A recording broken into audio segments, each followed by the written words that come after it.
Okay. Cheryl, would you please call roll?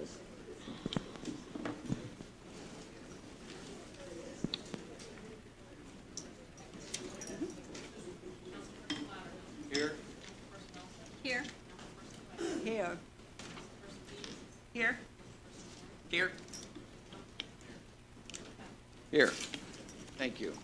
All present. So the first we'll have is, first thing we're going to have is communication from elected officials or other officials, agencies of the county. I guess if anybody else, it's up to Commissioner Clinkenbeard.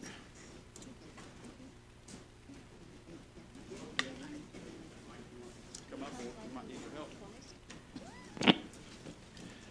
All right. Well, good evening, guys. President Thacker and members of the council, Mark Clinkenbeard, Vigo County Commissioner. Mike Morris, Vigo County Commissioner. And also tonight, we'll have Jeff Fox helping us out. Let me get my everything bearings here straight. First of all, I would just like to thank Todd and Vicki and Michael and Cheryl and Mike and everybody that helped out today. We've got a lot on our agenda, and just so everybody knows, I think today was an example of good communication, good work by our county government, no matter what department. I appreciate all your help. What I would like to address right now is the emergency dispatch situation. As you know, emergency services is located in the basement of the old Vigo County Jail. There have been many problems with this site over the years, and those problems have only gotten worse over the last 9 months since the jail staff has moved out. Most recently, emergency services moved temporarily to our backup center in THPD following the storm on June 29th. While we appreciate this temporary location, it was designed to be a very short-term option, days, not weeks. And that time is up as THPD needs the training room next week, so our maintenance department is scrambling this week to make temporary improvements to the center in the basement of the old jail, so emergency services can return there. These improvements include lighting, cleaning, painting, signage for emergency exits, and generally making sure our employees feel safe. This is also a temporary solution and is less than ideal. Today, Commissioner Morris, HR Rep Jordan Shelton, and I met, and along with Jeff Fox, met with this entire dispatch center and listened to their concerns and let them know our plans moving forward. I can't stress enough how frustrated, underappreciated, and unsafe these employees feel, and that is not acceptable. I feel like they are on board with a short 4 to 5 month return to the old center, as long as their safety concerns are met. In my opinion, we cannot house them there any longer than that. With the goal of a permanent placement for emergency services over the last few months, we have looked at several buildings with no luck. As you know, the purchase of the former FBI building fell through. In the meantime, the parole space on the second floor of the community corrections has become available, and that is where we plan to relocate Central Dispatch. There are many benefits in moving this route, which include immediate availability, built-in security, location, county-owned, minimal cosmetic updates. This move should take 4 to 5 months with a cost of approximately $800,000 to $900,000 for equipment and subcontractor work. We realize we are too late to get on the August agenda, but to shorten the time frame, we are asking for a letter of support. This support would allow us to get the ball rolling and get on the contractor's schedule. We will then come back in September for an appropriation of funds. In short, there are two options, we believe, for the permanent move of 911. A new facility at our new jail property with a cost of $4 to $5 million and a 12 to 15 month timeline. Or move to community corrections with a cost of $800,000 to $900,000 and a 4 to 5 month timeline. As I stated, we asked for a letter of support, and we have that, and I would like to read that right now. Whereas the Board of Commissioners of Vigo County desire to relocate the Vigo County Dispatch Facility from the former Vigo County Jail to the Vigo County Community Corrections Building at 101 Ohio Street, Terre Haute, Indiana, 47807. Whereas this resolution is being put forth to allow the commissioners to incur the cost with developing initial plans, which will then be brought back for full consideration by the Vigo County Council. Whereas the initial estimates for this project would be $900,000, and the Board of Commissioners would anticipate using the following funds for said cost, with $200,000 from E911 and $700,000 from LIT PSAP. Whereas the final costs will be developed and brought back before the full council, now therefore be it resolved by the Vigo County Council that the Board of Commissioners are authorized to move forward with the development of initial plans for the relocation of the Vigo County Dispatch Facility to the Vigo County Community Corrections Building. That the full request of the Board of Commissioners of Vigo County related to this course of action shall come back before the full council for a final vote after the preliminary information has been assessed and analyzed by the responsible elected officials. Adopted this first day of August, 2023. Would you or Jeff like to say anything else before we take questions? You know, as Mark said, in spirit cooperation, there's a couple of phone calls made at the meeting. Bill Watson came over and answered some questions as well, and Norm Loudermilk stepped up to assess the facility and make sure the emergency action plan is in place and communicated to employees.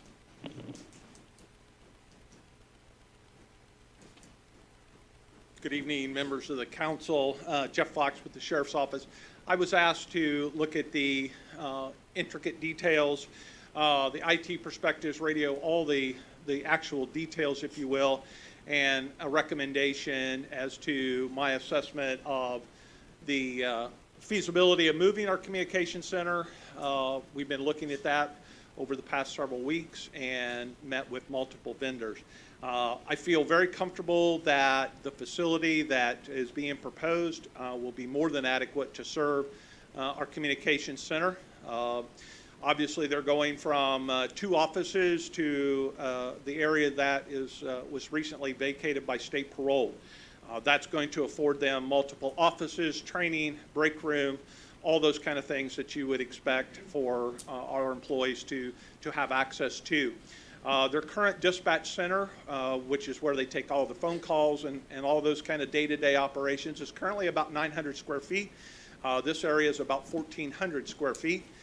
So not only can they do a little bit of expansion on the initial move here in the next few months with approval, they have a long-term plan.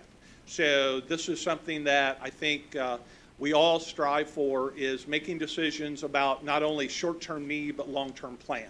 And I think we're there with this facility. As commissioners had mentioned, this is one of those things that has kind of cropped up over time. We've ran a dozen different options and opportunities. We've met with staff. We met with staff again today, met with the director, met with Director Watson to ensure that we could be good neighbors. As part of that facility, we met with Judge Adler to ensure that we can be good neighbors to the 4D court, and everything that we received was positive. So from a detail perspective, contractor perspective, everything that I have to report is good. And I think it's a wonderful opportunity to solve not only a short-term problem with the facility that they're in, but I think we have a lot of opportunity to solve a long-term plan if that's so the desire of the county. So I'll take any questions along with the commissioners as needed. Who would like to ask the question? Councilman Loudermilk. Just a couple questions. So there's been discussion about developing a building on the current site at the new jail, correct? Yes. Where are we at with that, I guess, first of all? For 911 or for? Just in general. Yeah, Are we well, still we going to will move be forward with that? Is that the plan? Yes, we will be presenting that tonight. That addresses different Okay. problems that we have in our county, whether it be storage, morgue space, and that kind of thing. We could, if we wanted to, look at adding 911 dispatch in that building. With that, you're looking at a 12 to 15 month construction process timeline and a $4 to $5 million investment. So is that $4 to $5 million in addition to what you're proposing for that new site now, down there? It would be $4 to $5 million total. Yes. Total. We're proposing now, later on tonight, it was 1.44 million. But if we added the other to it, the 911 dispatch, you'd be looking at $4 to $5 million. It has to be built differently. So $2.5 to $3.5 million in addition? Correct, to what you're- yes. Okay. Yeah. I just might add too, we have gotten 3 letters from IOSHA of complaints from workers that do not want to go back there. We also were presented with a letter of basically things they want fixed. 22 out of the 24 signed them. Before today, I think we would have been hard pressed to get them back there. We have committed to, making these temporary repairs and them knowing that this is a short-term fix. When I say short-term, 4 to 5 months. I think going past that, we're going to have some problems, possible lawsuits, whatever. Yeah, I would agree. I think the current site at the old jail is a very challenging situation. It's less than ideal for those people, and it has been for quite some time. Is the proposed location at Community Corrections, what is the shelf life for that? Is that going to be a permanent fixture, or is there going to be a planned move after that? No, this would be a permanent fixture. It is, it's an 18-year-old building. Now, it's going to require maintenance like every other building we have that we were planning to address in the future for all of our buildings. Air conditioners go out and that kind of thing. What we would need to move them there is very, superficial type, painting, carpeting, things like that. Now, that's not to say that, say 5 years down the road, we decide to build a county building and we want to include emergency dispatch in that, then this could become an actual, redundant site, for the emergencies. So like I say, Terrell PD is made for a few hours, 2 or 3 days. It's not made for months. Right. Where this site would be, it would have everything there. Again, built-in security. The building is in good shape other than everyday maintenance. Well, understand that the state parole got out of there July 1 of this year. And that's one thing. And the other things is some of the discussion we've had previously. This facility checks those boxes, especially with the security and parking availability and what have you. It checks all the things. Has an elevator that they can go in and out of, or somebody with a disability could use, even though it's on the 2nd floor. So it checks all the boxes that we feel like that are needed. Thank you. Anybody else have a question? Councilman Thompson? Probably for Jeff. Does anything need to be done with that tower? So it's 2 different things, Councilman. It's 2 different projects in itself. So just so that you all are on the same page here. So currently, your communications center operates independently of the tower site. It is truly just a extra radio, if you will, that hangs off of that tower site. And so when you think about it, the tower site is a state of Indiana project. It is considered a IPSC site. And by that, what I mean is that the equipment that is the majority of that capacity on that site belongs to the state of Indiana.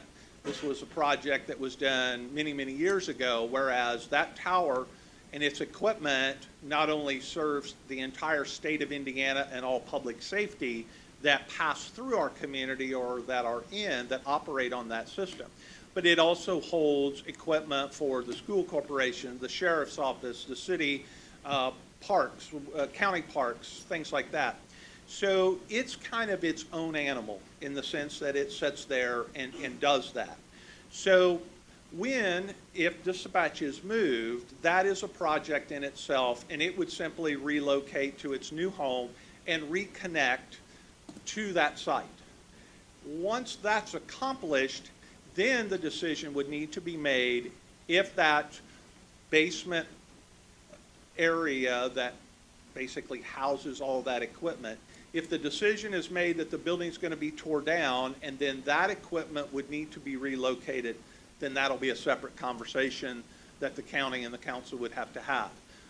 We have looked at that and could be prepared to bring you facts and figures and numbers about the cost of relocating that. That too offers many different options. If you simply wanted to put a building at the base of the tower and allow that equipment to remain on site, that would be an option.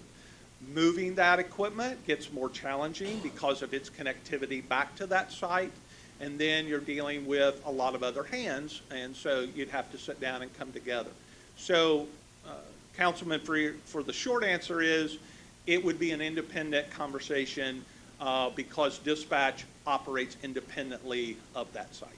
It is not hardwired like many other sites. There are communication centers that are hardwired to their tower site. We chose not to do that for this kind of flexibility. So in this particular case, it'll be two different things. Thank you. Yes. Councilman Thies? Both of the councilmen addressed a lot of my questions. I know that there is parking there, but sometimes it's very tight. And I'm assuming we would maybe be able to access the dual city and county lot, like if they had to walk across or anything like that. Yes, so later on tonight, I'll be presenting a request to seal that parking lot and stripe it.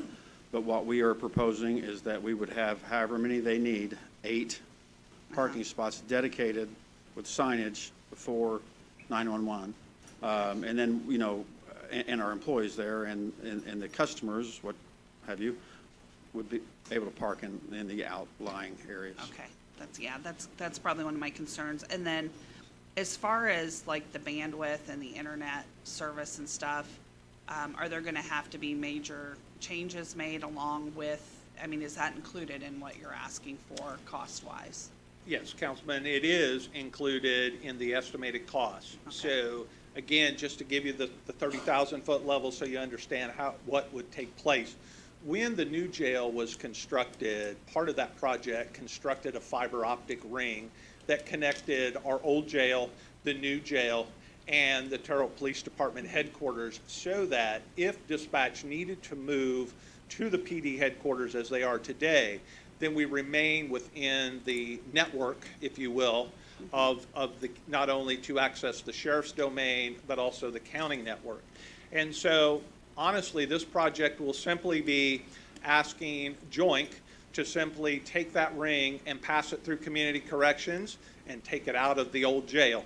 And so our connectivity will remain solid and continue to have redundancy. So not only will that connection be there, but we will put a secondary connection in.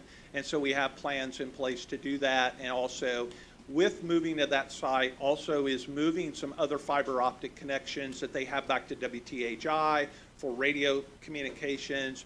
Connection to EMA passes through there. So part of this plan will include relocating all of those. Okay, and I think Could that, I have him expand on something real quick? Could you let them know why THPD is temporary and the Sure. difference in technology there? Sure, absolutely. So a couple of things that I would point out that again, when the concept of redundancy or backup center came into light, as you can imagine, your laundry list could be, the day is long.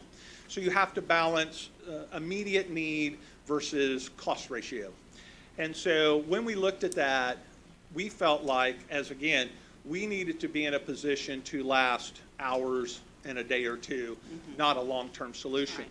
Because we felt like that, all things considered, the redundancy, the generator, the UPS, all those things that are currently at 201 Cherry were sufficient enough to really survive and could be easily rehabilitated. And so without this catastrophic event of the failure of the generator to restart. However, there is, if it was needed, there's a secondary connection where we could have had a generator trucked in and plugged into the building. So we did have some redundancy. So we didn't feel like it was necessary for us to have a long-term backup, because we felt confident in what we had at 201. So therefore, we made some decisions about a little bit of radio communications, basic internet connectivity there through the ring, but everything that is there reaches back to 201. And so, again, it was not conceptually designed to do that. It does work, but it has a lot of resources missing. And so, again, that was it. Could you spend, $500,000, $1 million and spend and do more with it? Sure you could. But we just felt like for what we had, which was kind of nothing, to get to that point was a good step. So it was good, and it was not something that we didn't think about, but we had to sit and kind of come up with how much money do you spend for a few hours or a few days when you felt like you had good infrastructure. And I believe we still have good infrastructure there. But in this particular case, the location is tough. And it has a separate entrance, doesn't it, aside from, I was thinking. from At Community Yeah. Corrections? Yeah, so our recommendation as part of the construction project is you would have 3 entrances available and 3 means of egress for the employees that work there. Obviously, the public entrance that passes through security on the west side. On the north side, there's a private elevator there that's accessible that would come directly up to the 2nd floor. By putting in a 13-foot wall and a door, well, then we'll isolate the communication center so that elevator can still be used by other personnel. And then the second, there is a set of stairs that exit to the east side of the building. We would make that available, and that would be a direct connection up to the 2nd floor. So we'll have both 3 means of getting in and 3 means of getting out. Okay, thank you. Yep. Mr. President, Yes. Councilman Wager. I think obviously, Jeff Fox is the Yoda of all things 911. If his inspection of the place is an approval that the commissioners accept, it couldn't get any better than that, in my opinion. I would like to call for a vote on this question. Yeah, and I would like to ask a couple questions before we go to the vote. I try to give everybody else the opportunity first. So this one does have a generator backup, or that will be part of the expansion? After we just had generator trouble at 911, we don't want to have that again. Yes, sir. Sycamore Engineering was the part of the original construction project of Community Corrections, so we asked them to come back and review. So what we determined was that the current generator that serves that building has enough capacity for us to add Good. the necessary electrical Good. circuits. However, the part of the construction will be, the original plan did not call for generator backup on the 2nd floor.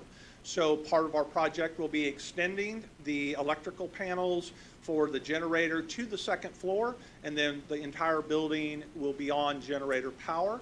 So that would be addressed, and we would not have to buy a second generator. Good. And Good. then the second piece of power is the UPS that is currently in the basement would be moved to the Community Corrections Center, and that would provide its UPS power to supplement the generator. Great. Those are my concerns from my background on it. And I think Councilperson Wager had brought up, wanted to ask for a vote. So what we have on this is, and from what I understand, this drafted this resolution of support. And from my understanding of the Roberts Rules, this being a sunshine meeting, we'll have discussion on this, but we won't take a vote tonight. That's what I understood under parliamentary procedure. Shine tonight, vote And we'll next have to week. vote on it. It would have to, Next week. suspension of the rules is permitted under your rules, but requires unanimous consent of the So, members. yeah, so I kind of wanted to get feedback from everybody else here, is if you guys think a week is a break on this to do it. I understand that, I understand why they're reluctant to go back to the old jail, and I know they're doing some remediation there with the maintenance department to try to facilitate that. And trying to get this thing started, that's why we had this communications today, and the council drafted this. So I wanted to get a feel from everybody else here, is that we want to suspend the rules and take a vote on this tonight, or if this is something as a sunshine that you guys want to vote on it next week. I'm looking for some feedback from the rest of the council. Mr. President, Yes. I believe that time is of the essence on this, and I believe that Jeff Fox would agree that this is a very, very imperative issue to get underway. And our construction expert, Mark Klinkenbeard, emphasized today that, time is really extremely important here. I would like to get this baby going. Okay? What's Just the to rest? give council perspective of the contractors that I've spoken with so far, 10-week lead time on some equipment is apparent, and I should know more about circuitry for 911.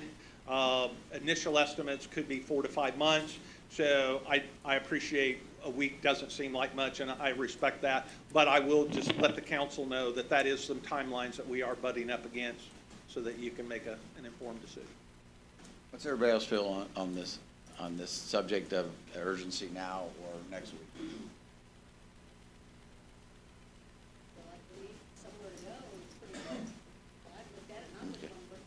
Okay. On this side, what do you guys think? Okay, well, if there's nobody objected to suspending the rules, I'll suspend the rules so we could take a Well, vote. you need to make a motion on that, second it, Okay, get a unanimous vote. okay. Call for the question, Mr. President. The question is to suspend the rules so then we can take a vote. So we have to have this unanimous. If anybody's against it, then we will not suspend the rules. So the motion been made, is it second? Second. Second, motion made and seconded. All those in favor signify by saying aye. Aye. Any opposed?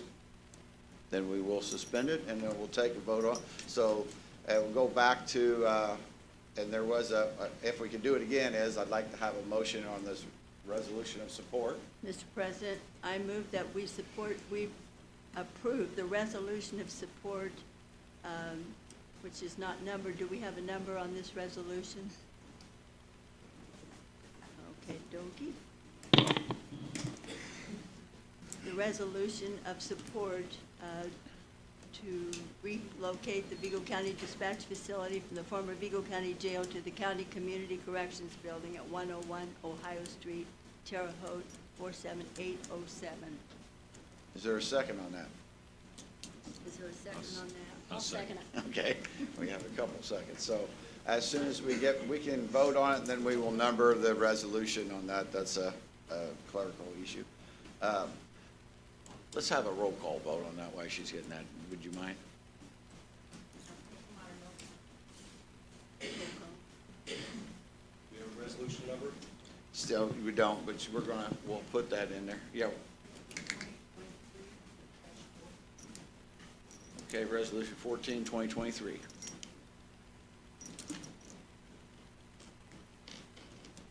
Roll call vote, please.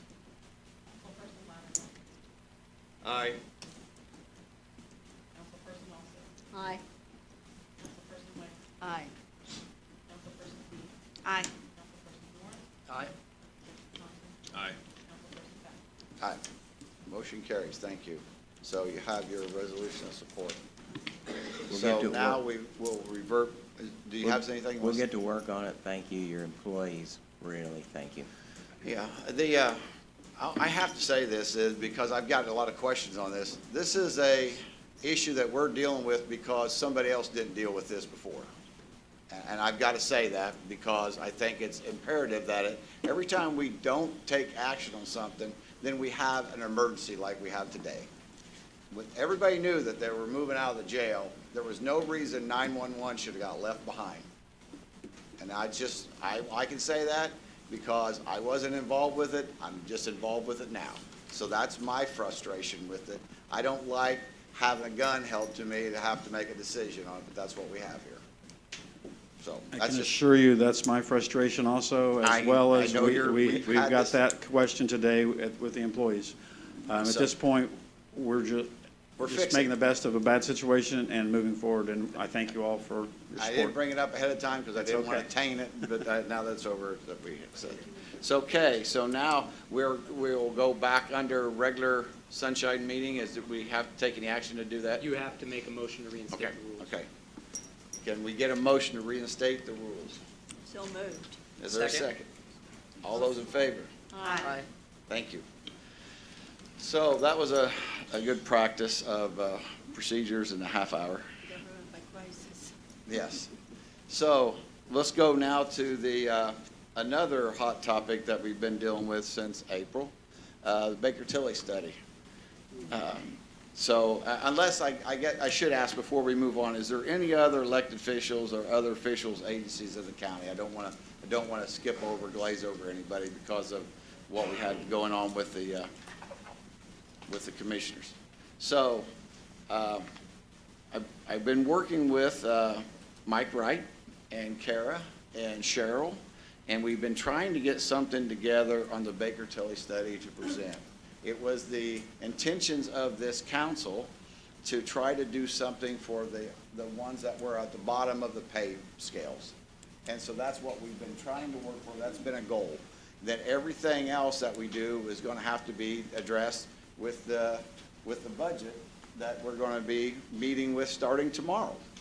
So this is timely as we can make it. Yeah, this has taken, just like everything in government does, takes longer than I think it should take, but that's what we're dealing with. So I would like to, I believe we have Cheryl has already shared some information with us here, and we can have some more discussion on it. If you guys will look at the one that is labeled, I think it has 3 pages to it and a staple, and it has options to move to 25 percentile and move to midpoint at the top of the sheet. Cheryl has taken the time to break this out under the general fund, then every one of the departments and what the money would cost the county for that. Now, when you look at this, the council members look at this, you'll notice on the first thing it says under the general fund, does not include elected officials because we cannot make a change on elected officials' pay in the calendar year. There is a recommendation from Baker Tilly. It'll have to be addressed in the budget. We are not looking to address the issue with the merit deputies because merit deputies are going to be addressed because different than what the Baker Tilly study's recommendation was, the merit deputies would like to maintain the pay structure that they currently have with the way they pay their different positions and then the stipends. And we can go into more detail on that. It does not include the prosecutors, which we've already addressed the prosecutors' issue because it was done under an appropriation because of the extreme shortage that we're dealing with and trying to get the more prosecutors hired so then we could get the jail numbers down. That was part of an ongoing lawsuit. But it does include the prosecutors and the public defender support staff. A little later on today, we're going to address, which we all should have known when we addressed the prosecutor's pay, we addressed the public defender's pay. We're going to address that tonight too. So when you look at this sheet, that figure of a total of $1.232,708.70 is what it would be for the whole year. Now, if we have discussion next week and somebody makes a motion that this go in effect September 1st, if it goes in effect August 1st, or we go back to August 1st, or we go back to July 1st, that's all going to affect the numbers on this. So I'm trying to put together something so then the council can make these tough decisions. It's not my decision to make. All I've tried to do is help work with the attorney, HR, and the auditors to present numbers so that the council can make those tough decisions. Michael, I'd like for you to reiterate. Well, and thank you, Mr. President, and I would agree with that assessment that Todd provided. It's a bit of a predicament to develop a resolution or amendment to a salary ordinance when you don't know what the proposed amendment looks like. So it's kind of a chicken or the egg sort of issue. We don't have anything to develop because we have not gotten a clear directive as to what to develop. So I'm not asking for any sort of vote here tonight, but just a general discussion on what the council would like to see presented, not from a point-by-point perspective, but as a general matter, what the ordinance, you know, don't need a specific date on when it's going to start. That can be discussed, and there are practical implications to consider. It's not as easy as just, oh, we'll make this retroactive and that just happens. There's a lot of work behind the scenes that goes into that the auditor's office could attest to. So tonight, just looking for a discussion on if there is an appetite for the development towards the 25 percentile for those departments that Todd has outlined, excluding the merit deputies, prosecutor's office, public defenders, and That was out of the general fund. We're also talking about the county highway because the department head there, Larry, has been working with us, and once he has a proposal that's going to be addressed yet tonight too. that's right. So I didn't leave out the highway, it's just that they come out of their own fund, not the general fund, if that And, makes sense. yeah, correct. So talking about those offices that have not been dealt with otherwise in 2023 through their own process, and including those administrative staff that were not impacted by those decisions Right. earlier in the year. Cheryl? So- No, I was just going to point out that the fund is in the red, so if you followed, I'm sure you've seen that, I divided it up, so you can actually see the cost implication to each fund for 2023. And I will reiterate, that is for a full year. Just keep that in mind. And again, the one for the general fund does include what is being requested by the public defenders tonight, just so you know. That number is included in there. But, and that 1232, you can back out. The elected officials is on there, but that number is backed out of that number so that, since you cannot increase an elected official in the current year. Correct. So the red numbers, you say, is that back to January? Is That what is, you- that would be that's back. for a whole So year. if we did like a Based July on or Right. August the or Baker whatever? Tilly Right. study Exactly. to the Gotcha. 25 percentile. And, you know, and I hope that anybody, if they want to make any accusations, they'd say it to my face, but we have tried to move the needle to get this done, but I'm not the one that's making the decisions on it. I'm just trying to bring the decisions to, the information to the council to make the decision, if that makes Yeah, it clear. Totally agree with that. There's no one person on the council that can make any decision for anything. So, Yes. I mean, other than the president's right to add things and so forth under your rules, but this is just, as I tried to explain earlier, a matter of trying to get some direction on what we should develop to create an environment where the council feels comfortable moving forward. So if that is a move to the 25th percentile for those offices, you know, that can easily be inserted into, you know, a proposal. It's simply a matter of trying to not move the needle on the auditor's office for what they should be And we also. calculating towards. She did the calculation for what the midpoint would be if that's what the budget committee wants to address with the midpoint, just so everybody knows what it was.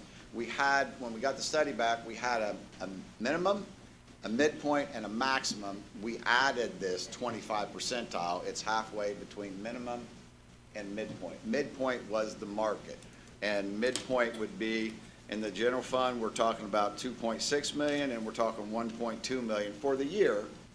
As just the general fund, and then we have each of the other funds addressed. But the 2.6 does not include merit deputies. Right, does not. And on this one, it does not include public defenders and prosecutors, and that is something that we have noticed and addressed with Gretchen, and that's going to have to be addressed with them, Yeah. with the way the Baker Tilly study is and the way that you have already started Their process. their process. Yeah. So those are decisions. That's why this has not been the simplest thing to do. Those are discussions that we need to have moving forward.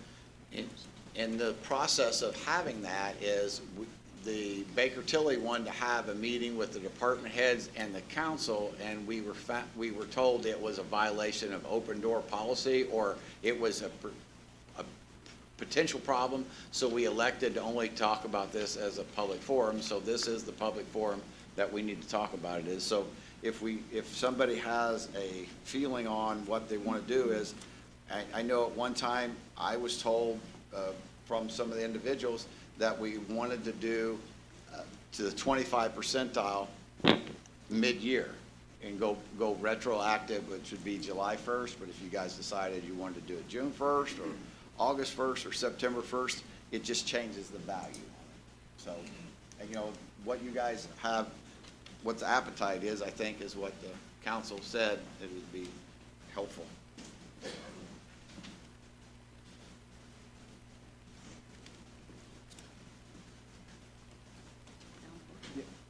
Speak up.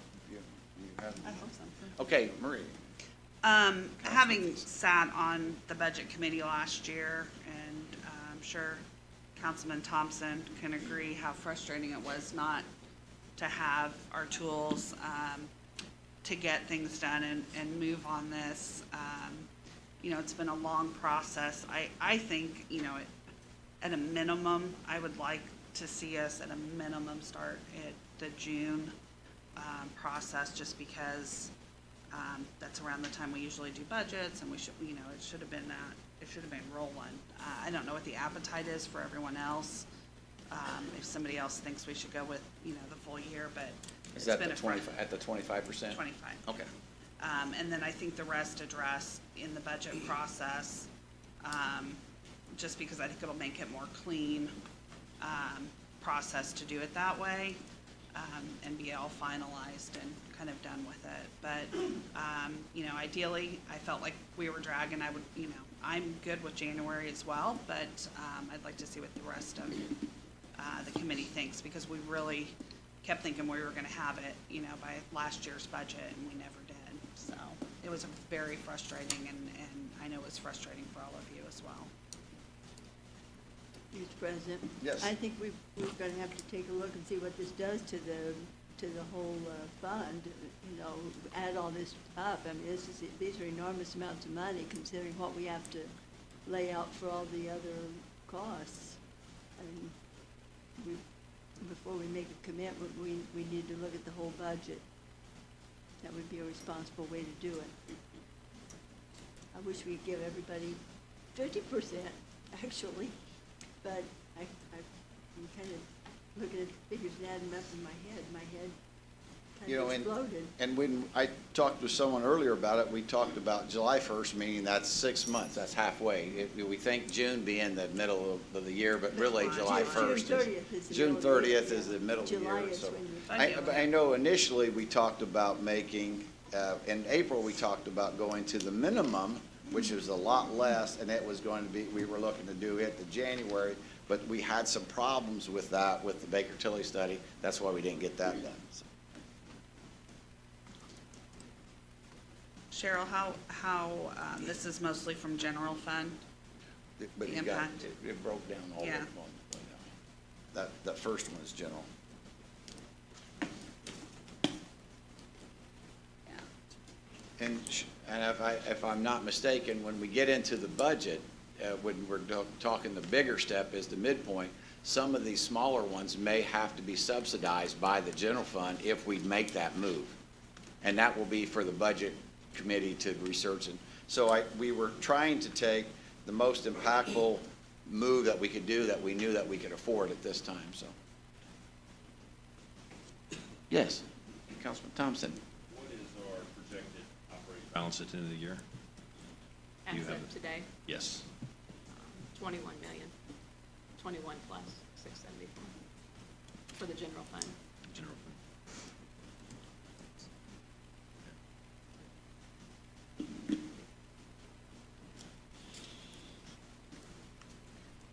Councilman Loudermilk?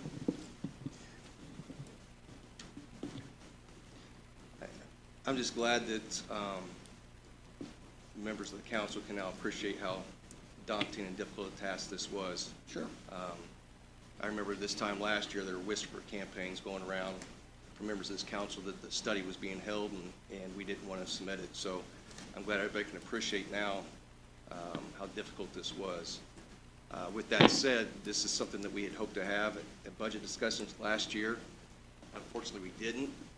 The plan was to have made the employees whole starting January 1. So from my perspective, whatever we decide, if it's midpoint, minimum, 25 percentile, whatever that looks like, we need to make these people whole and go retroactive to January 1 of this year. I think that's the appropriate thing to do based upon what we were trying to accomplish this time last year. And that's why she has prepared the numbers for us, so we can see that, you know, and that's what we'll have to address. And that's, there again is, I can appreciate the difficulty of it, and I think some of the difficulty that we experienced with the Baker Tilly study is the communication with them. And they had a change in their personnel that we've dealt with. I know Kara has dealt with it. We started working with a lady named Brenda, and that's what the issue was, and tried to make sure that they understood why the sheriffs need to be different. And then when we finally get the report, it's not different, you know, so then we go back and talk to the new lady on it, and she said first she'd heard of it. Well, Brenda was made aware of it from the very beginning. So those are some of the challenges we've had. You know, the auditor's department has had their own set of challenges with this, and so, you know, it doesn't do us any good to say why we think the problem was, but we just got to move forward on this. So I'm asking you guys to be prepared. Next week, we're going to have a motion to amend the salary ordinance, but we need to have a good feeling for what it's going to be so you can advertise it as such, right? Or no, we don't have to advertise We need that. to prepare the ordinance. Just prepare for it. You would like it. Yeah, I mean, it's, as I said, it's not asking for every question to be answered here this evening, but just in terms of all of that work that has to go on the back end, trying to get on top of that as much as possible. Well, I appreciate the comments I've heard from the council. Do you have, Councilman also, do you have any thoughts or would like to mention anything about to help us with this? Well, I've always been, like, I want to go retroactive to January Okay. 2. I've always felt that Okay. way. That's what I want to hear from you. Treat it. Yeah. How about you, Councilman Norris? I'm in agreement with Councilwoman Olson and Councilman Loudermilk. I think we need to take it back to January 1. Okay. I think that the promises were there that the study would get done, and regardless of how long it's taken, I think that only makes it right for the employees. And And I heard from, Mike oh, sorry. I was gonna say, you know, on that point, you know, one thing with the January 1, and I totally understand that perspective, but there would need to be some clarification on what about those people who have left Yeah, they're during gone. the course of this year? Then they You know don't what I get mean? it. So those are the practical implications that there just needs to be thought about as well. I mean, that's just my feeling on Yeah. it. If you stayed with us, then you're rewarded for it. And that's fully logical. And if you were a new hire since then it's prorated. Yeah. It has, I mean, that's most of the time in HR, that's the way I've seen it is, if you hire in and there is an adjustment, it's prorated. One of the things we did talk about, too, with when we go to the general if we go to the midpoint, that's only for personnel that's been in those positions, that's already in those positions. If you're a new hire, we have to address a new hire, what do they hire in? Do they hire in at the market value, or do they hire in at the 25? That's one of the questions that has to come out of budget when we do that. But for the 25 percentile, I don't think that's a question, unless you guys want to address that's a question. On, and I guess this is just a question for me, on those positions we addressed, like the prosecutors and things like that, will that be like, will that cause issues in how we figure it out, or it'll still go back to that January? I don't think you can do that there. Yeah. You I can't mean, have it both ways. Yeah, no, this proposal excludes them. I mean, and, Okay, that's, I just wanted to yeah, clarify. but I understand absolutely what you're saying. But you could definitely take that step. It would just take the initiation of a new process, and, I mean, it would just not be a part of this action. Now, the merit officers, the way I understand is, they already make more than the 25%, so this 25% wouldn't have impacted them whatsoever. That's correct. Because if you make more than what the 25% is already, then you wouldn't get that retroactive.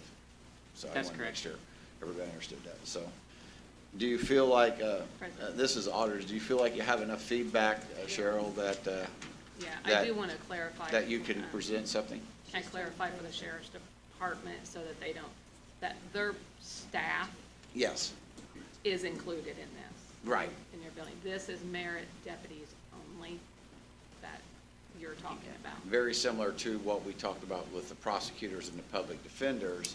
They're excluded from it, but their staff, support staff is in part of this. I just wanted to make sure Yes. that we I- were And I, clear on that. yeah, if anybody's got questions, now's the time to, Yeah. So the 25%, that's the direction we should be looking in terms of the ordinance.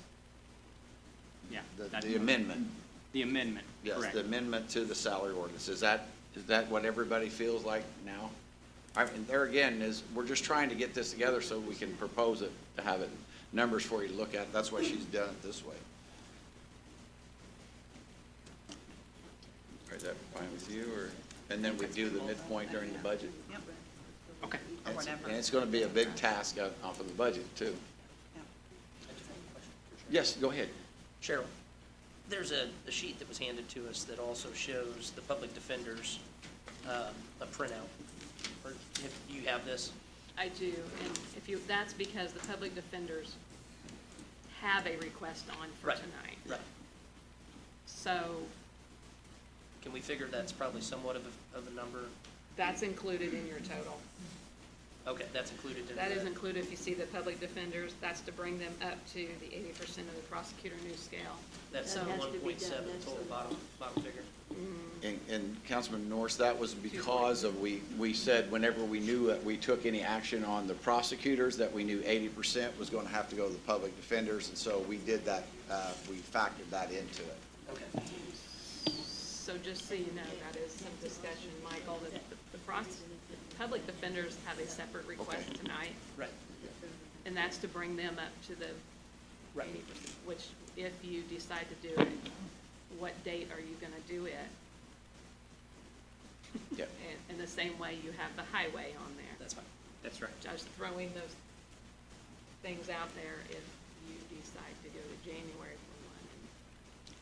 Okay, Just perfect. Thank you. Cheryl, Councilperson Alsop has a question about the prosecutors. You said it was on here, the public defenders, it's on this sheet, and it is factored into this value The general fund. with the general fund.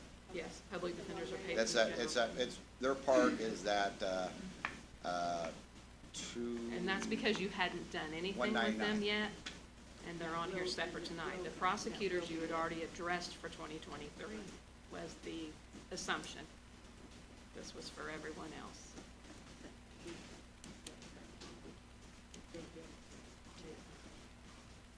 Any other question on this? We'll make it, we almost have 2 items taken care of here in 55 minutes. Only 34 Yeah, more to go. oh, yeah, 30-some to go. Any other questions on this? Because do you feel like, one last time, Cheryl, do you feel like you have enough information to present something to us?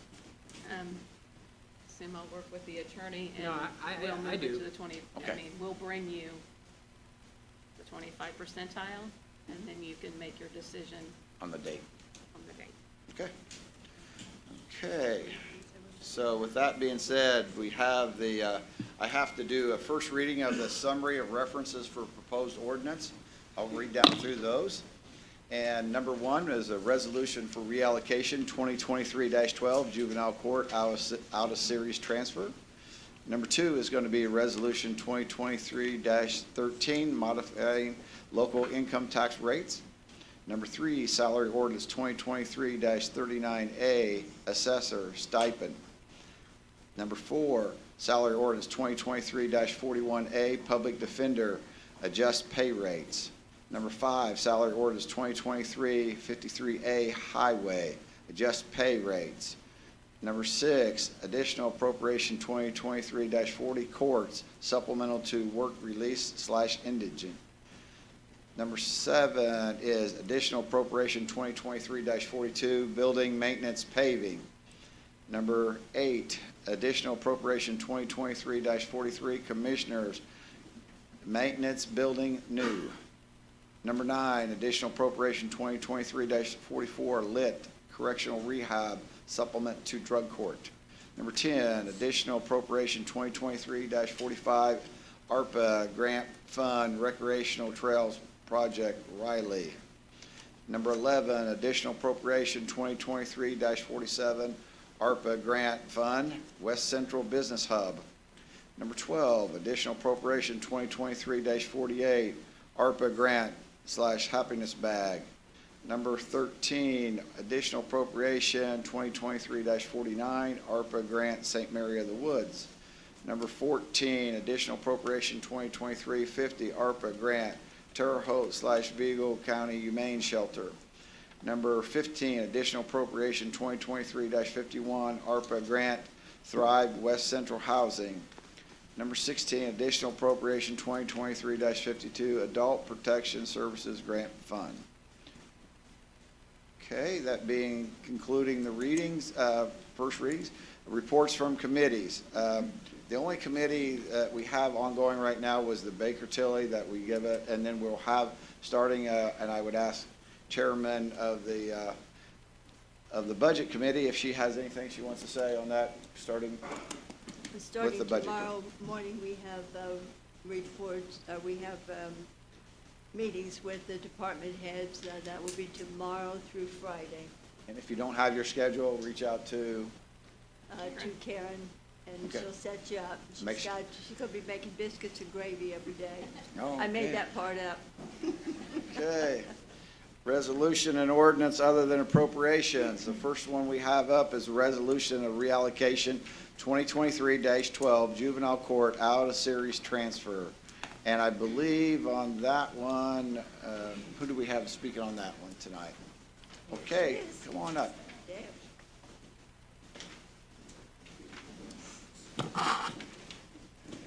Good evening. My name's Deb Kessler. I'm the Chief Juvenile Probation Officer in Vigo County. And this is for our juvenile drug court. I am asking that the balance of the 2023 budget in the personnel service in the 100 series, which totals $6,834.79, be moved to, from personnel services to contractual services, which I think is a 300 series. And the purpose of that, and it was my mistake when we did the budget, I put it in personnel. And that then limits us. It has to be a county employee that we hire for the two positions, which is coordinator and the attorney who represents the children that are in the juvenile drug court, their participants. If we move it to the contractual services, that allows us to hire from within the community as opposed, just gives us a bigger Cool. area to be able to hire from. Okay. Thank you. That was on our page 7 there. Does anybody have any questions? Not, we'll take action on this next week. All right, thank you. Thank you for your time. Okay, the next one we have now is the resolution to modify local income tax. That's on page 5, and Cheryl would like to address that one. So this is the public hearing on the proposed local income tax resolution 2023-13. I'll read it off to you. Notice is hereby given to the taxpayers of Vigo County, Indiana, that the county council will conduct a public hearing on resolution 2023-13 on Tuesday, August 1st, 2023 at 5 p.m. in the council chambers located in the Vigo County Government Center, 127 Oak Street, Terre Haute, Indiana. County Council will consider the following proposed resolution, 2023-13, regarding the local income tax imposed within Vigo County on August 8th, 2023 at 5 p.m. at the same location. Basically what this one is, it's modifying your rates for the fire districts that you, and it has the amounts in it that you considered in your June meeting. It's our page 6. And I can read those if you would like for me to. Please. Would you like for me just to read what we're modifying, which is Yeah. the Just about, yeah. Okay, we're modifying for the fire departments. Honey Creek Fire Department, $113,069.20. Linton Fire Department, $5,561.89. Nevins Fire Department, $6,279.57. New Goshen Fire Department, $16,398.15. Otter Creek Fire Department, $26,160.94. Pearson, $7,919.95. Prairiton, $12,513.85. Riley, $24,260.25. Sealyville, $25,581.71. Shepherdsville, $4,689.36. Sugar Creek Fire Department, $52,472.80. And those were based on the way that you have calculated in the past with the 65-35 calculation. And I believe I gave you guys a spreadsheet last time so you could see a history We did. of what they had received.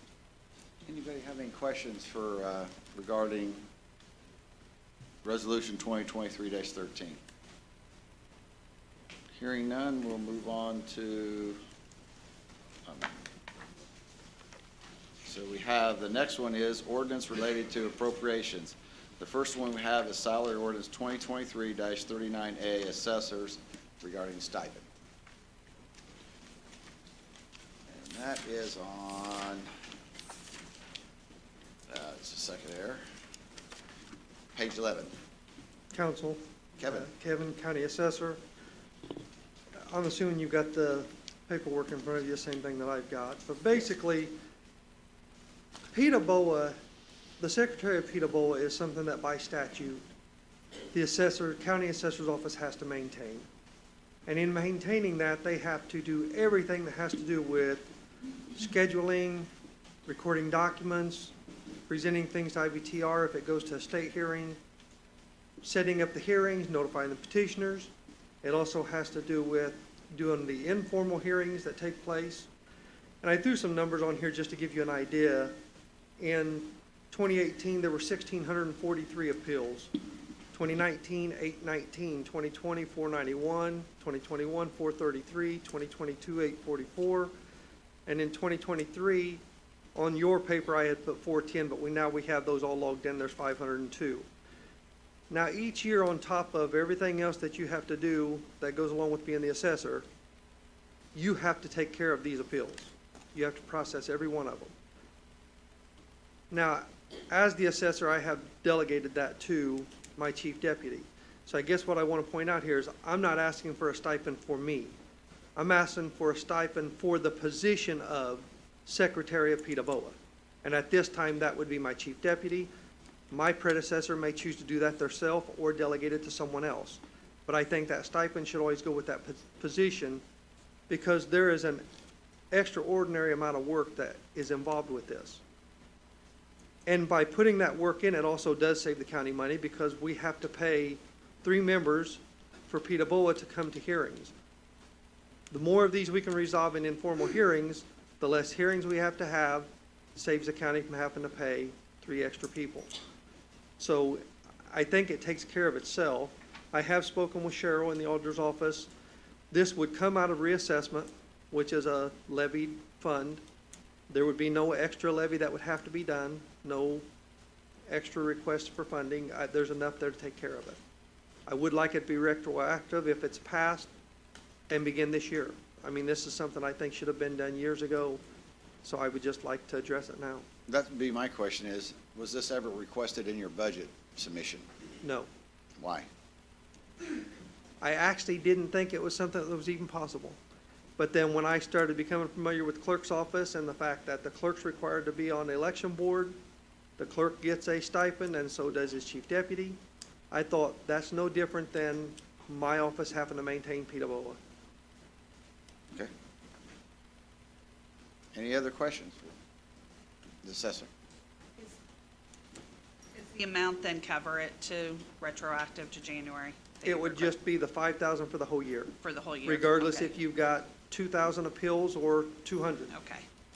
All right, thank you. Okay, thank you. Thank you. Okay, the next one is salary ordinance 2023-41A, public defender, just pay rates.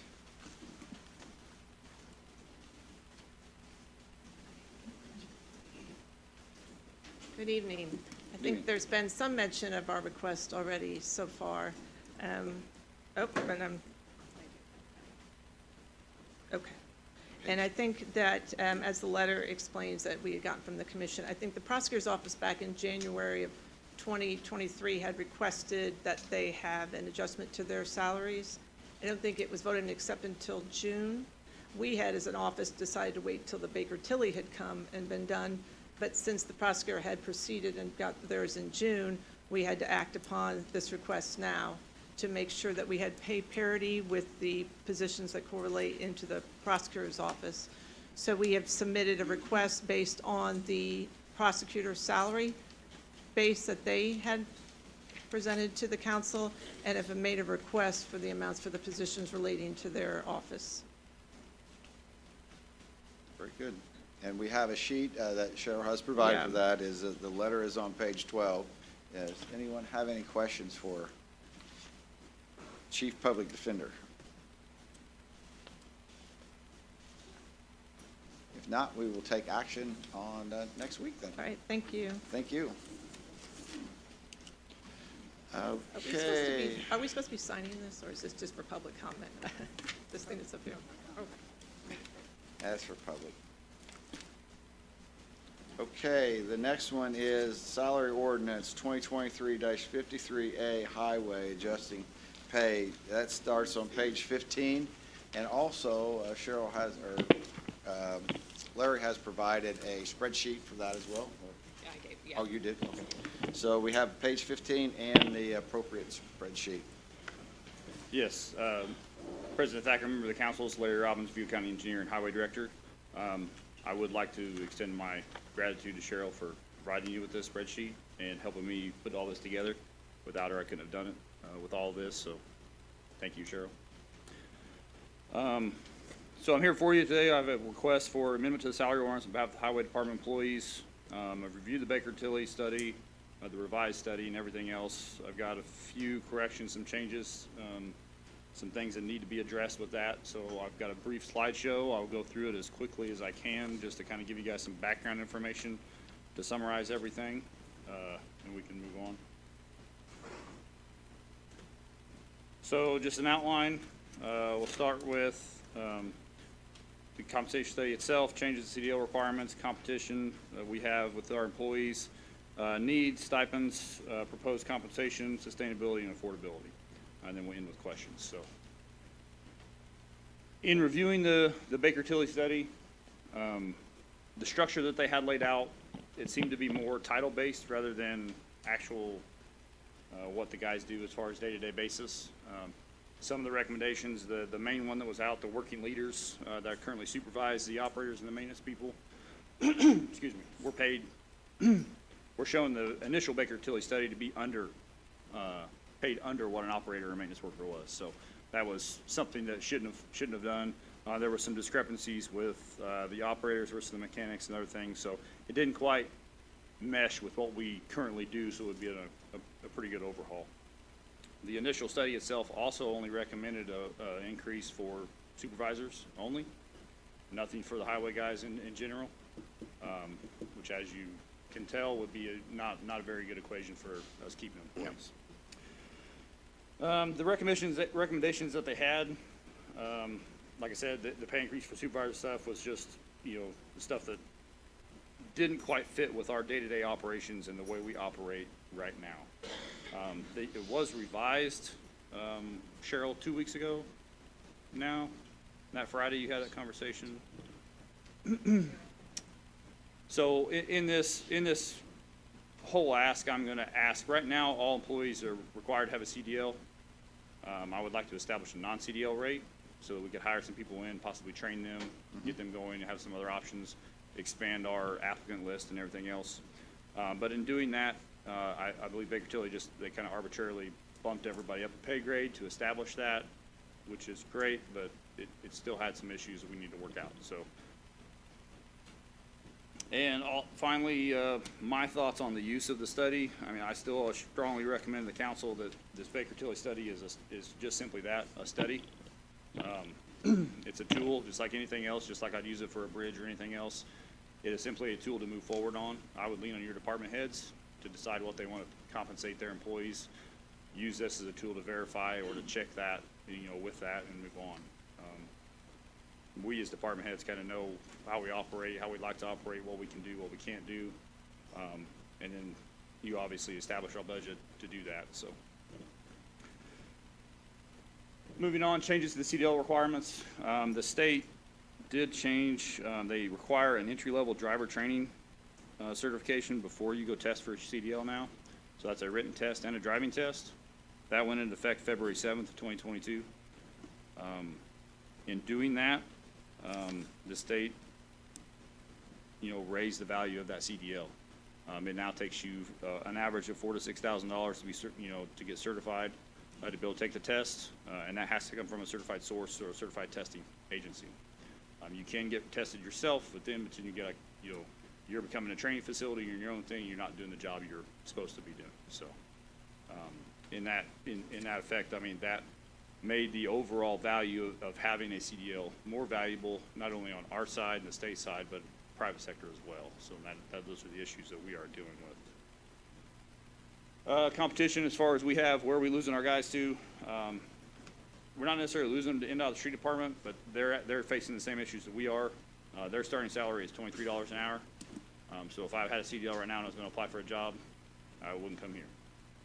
I would go to one of those places, either NDOT or street department. The private sector is starting at $25 an hour, and this is data that I've gotten from the guys that have left.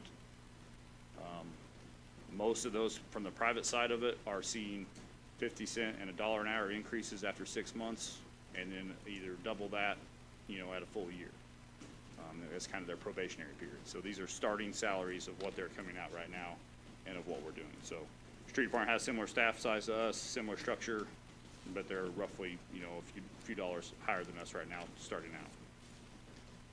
So the need, why I'm kind of here, we've kind of trying to be patient as we could, let the Baker Tilly study come to fruition.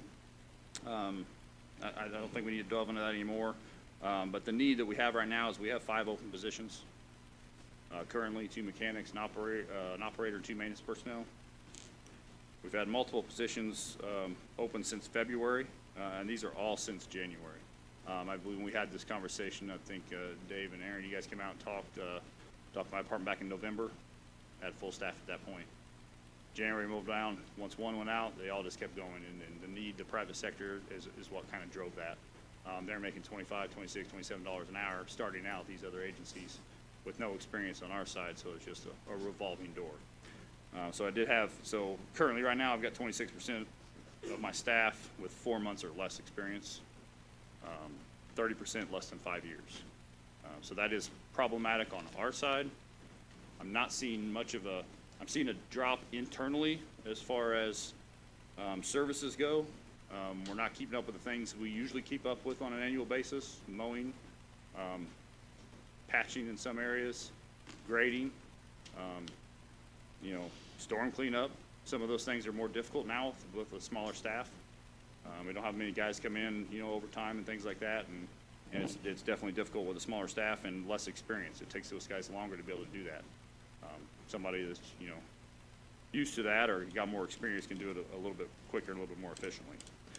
So I have had eight positions leave with experience since January, and I have 8 just come and go. Some of them only stay, some of them didn't make an hour. Some of them made it a week, some a month, but for the most part, they come and go because they get better offers somewhere else. And the new hires that we're getting at this point are inexperienced, and Some of them are here, so don't take this the wrong way. But they have just recently gotten their CDL, so they don't have as much experience. They come to work for us, they get some experience, they find out what options are there, and then they're out the door. They go work for a private company somewhere else, making more salary.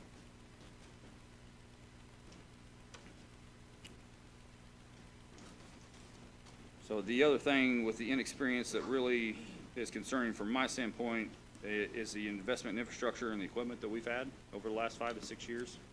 We're doing a very good job of getting things done, getting things paved, taking care of the roads, getting new equipment, things like that. Once you start having an inexperienced workforce, that stuff's gonna start to deteriorate as well. So it's gonna cost one way or the other, whether we do this, I mean, so that's just something that is concerning going forward. With this right now, with the CDL, the minimum standard that's required right now is a Class B. So I'll move on to stipends.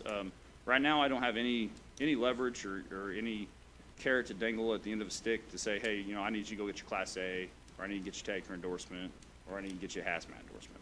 I've got no, if somebody's got a Class B, it works for me right now, they're not gonna say, why do I need to go to a class? Why do I need to do this if I'm gonna get paid more? So in setting this up and redoing this, I've set these up as stipends, Class A, tanker, and hazmat. I talked to Cheryl about having, kind of restricting those as far as number, just for affordability. So those would be, Class A, I think we'd have 16, 8 tanker, and 4 hazmat stipends that would be available for obviously our senior people when we get structured that. And what was the number on the tanker? 8. Right now, that allows us to pre-treat with brine and things like that. I only have a handful that have the tanker endorsement. Okay. And you want the hazmat to drive the distributor truck. So that's, it kind of limits our operations if we don't have those available. And if I don't have them there, I don't have anything to offer incentive-wise for them to go get that endorsement. This would establish that. So here's the proposed rates. I apologize, that's a little smaller than I thought it would be. Yeah, it is on the spreadsheet that Cheryl provided you. It's also on page 16, right? Yeah, so there should be a small spreadsheet that has those rates on there as well.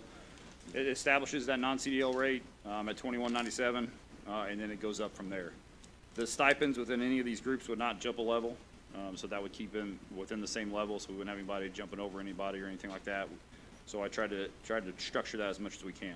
This does fall in line with Baker Tilly's midpoint numbers, and I tried to fit it into the same pay grade that they have, but just adjust the structure issues that they had as far as somebody being a pay grade that they weren't supposed to be. Stipends are listed there at the bottom, 50 cents for a Class A, 25 cents an hour for a tanker, and 25 cents for a hazmat. Like I said, those will be limited by numbers. Big question is sustainability and affordability. This is something that, operating the highway department and everything else, this is something that I feel the highway department should be a separate entity or animal from everything else that's discussed within the general fund. It has a separate funding source. There are some things that I can do. We do get outside grants for community crossings for paving and things like that. The one caveat that we have to meet is we have to make sure 50% of our MVH revenue is going towards construction, reconstruction, and preservation of our roads. That being said, if our salaries go up, we'd obviously have to do more stuff in-house to capture those salaries. Things like crack sealing, chip sealing, things we already do, we just have to ramp those services up a little bit on certain areas, and we definitely have areas that we can do that in. Like I said, MVH funding is a separate entity. It's a separate budget. It comes from fuel tax. The state keeps telling us that the fuel tax is going to go down. It has not gone down since I've started. Their theory is electric cars, higher mileage vehicles. My theory is people just can't stay home. They're driving more and more and more, and they're spending more and more and more on gas, which is kind of a double-edged sword. We're getting more revenue, but we're also getting more traffic on our roadways. So we're getting more abuse, more wear and tear. So you need a good workforce to be able to maintain that and be able to move forward, and that's what we're trying to accomplish here today.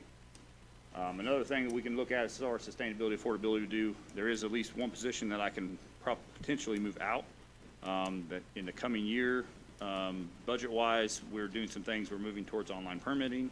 We're going to move more towards online record keeping as far as iPads and things like that. So I'm going to pull some of that and pull one of those positions into my engineering side, which is funded. It has its own issues, but I'll have the plan is to increase some right-of-way permit fees to help offset that and hopefully subsidize that. So that would be its own kind of revenue source for that situation. So that would be one salary out of that. The other thing is attrition. If this is something that we can do, we have been operating with about 4 short as far as staff goes since February. We're getting a little better at it. I think if we kept some guys with some experience, I think it's a possibility that, if we have a funding issue where this isn't going to sustain it, that we could, as some people leave, we don't fill that position, we just pick up the slack. The other thing is cash balance in MVH, I think, is around $3 million right now. Don't quote me on that. We can get numbers for that for next week. But there is a cash balance in there that we have to operate with for at least a couple of years to be able to subscribe that.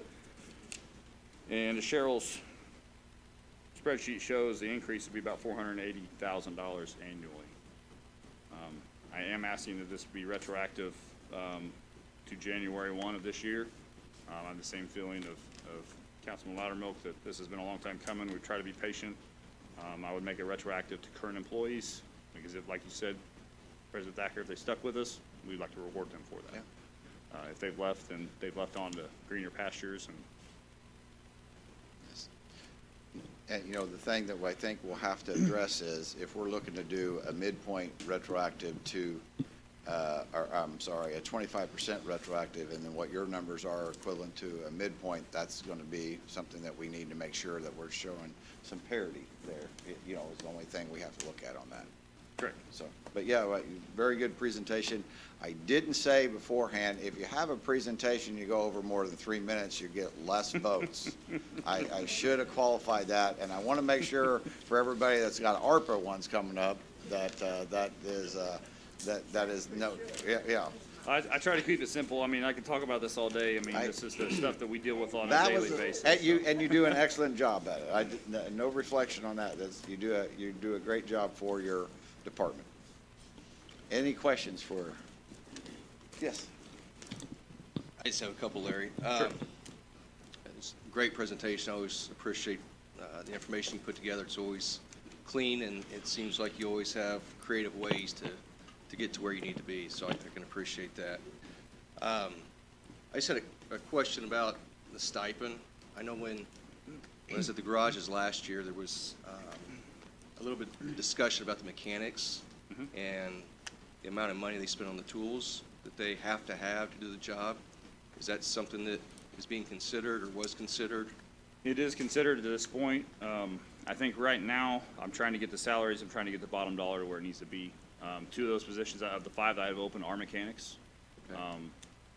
The ones that have left for a few dollars more an hour than what they're currently making, which this would, this would get us a little bit above that. So I'm hoping I could get some more, and of the mechanic positions open, it's been open since June. We've had 8, I think, apply, most of which are not qualified. This is a specialized field. I mean, we're trying to get new equipment, so they're doing a lot of services, but we still have some old equipment that they have to be pretty knowledgeable on, diesel repair and things like that. So, and we've got a wide range. I mean, it's trucks, tractors, graders. We've got a wide range of equipment that we use. Now also, I like the proposal to create non-CDL positions. I think that's probably going to help you quite a bit. And the price tag for getting the CDL has increased over time. And is it still incumbent on the new hire to get the CDL at their own cost if they want the job? Currently right now, but if I create that position, I'd like to address that budget-wise, having a training line item to be able to send guys to train. As Cheryl and I discussed, this is kind of worst-case scenario of what I have right now because all of my guys have CDLs right now, with the exception of one. But, once I get those non-CDL, this number can come down a little bit if I have a portion of my workforce that's non-CDL. So I can drive that number down a little bit with that. We're looking at getting some new equipment for snow plowing. That's a Class 6 truck, doesn't require CDL, but still gets us close up to our single axle is what we're doing now. Still up in the air on whether that's gonna work or not. We're gonna try that and see if that works. I mean, regardless, I mean, we've got 1 tons and things that we need to, and single axles that are old that need to be replaced. So that was the attempt to replace 2 pieces of equipment with 1, and then also do the same things we need. And the only thing I would dovetail on that is if they do get the training, I would love to see them where if we pay for the training, they sign a student loan agreement that they have to stay a certain amount of time. It's no different than what deputies do if you go to, if they send you to the academy or if they do it somewhere else. If you leave, then you owe them money back. You know, if you stay, then you don't owe it. Absolutely. You know, Across the it's state. an incentive, right? Yeah. Across the state, you know, highway departments, street departments are dealing with this. Some of them have already moved to this. They've already increased rates. They've already gotten non-CDL positions. They've already got training programs set up. And what they are doing is they're setting and making them sign a contract at the end of that says, you are going to work for us for 2 years, 4 years, whatever it is, and then we're going to prorate. If you leave between now and then, we're going to prorate that. And if that value is $5,000 and you leave halfway through, then you owe the county $2,500. Yep, very good. Any other questions? Okay, thank you. We will take action on this next week. Thank you. Okay, we have next is additional appropriation 2023-40 courts supplemental to work release / indigent.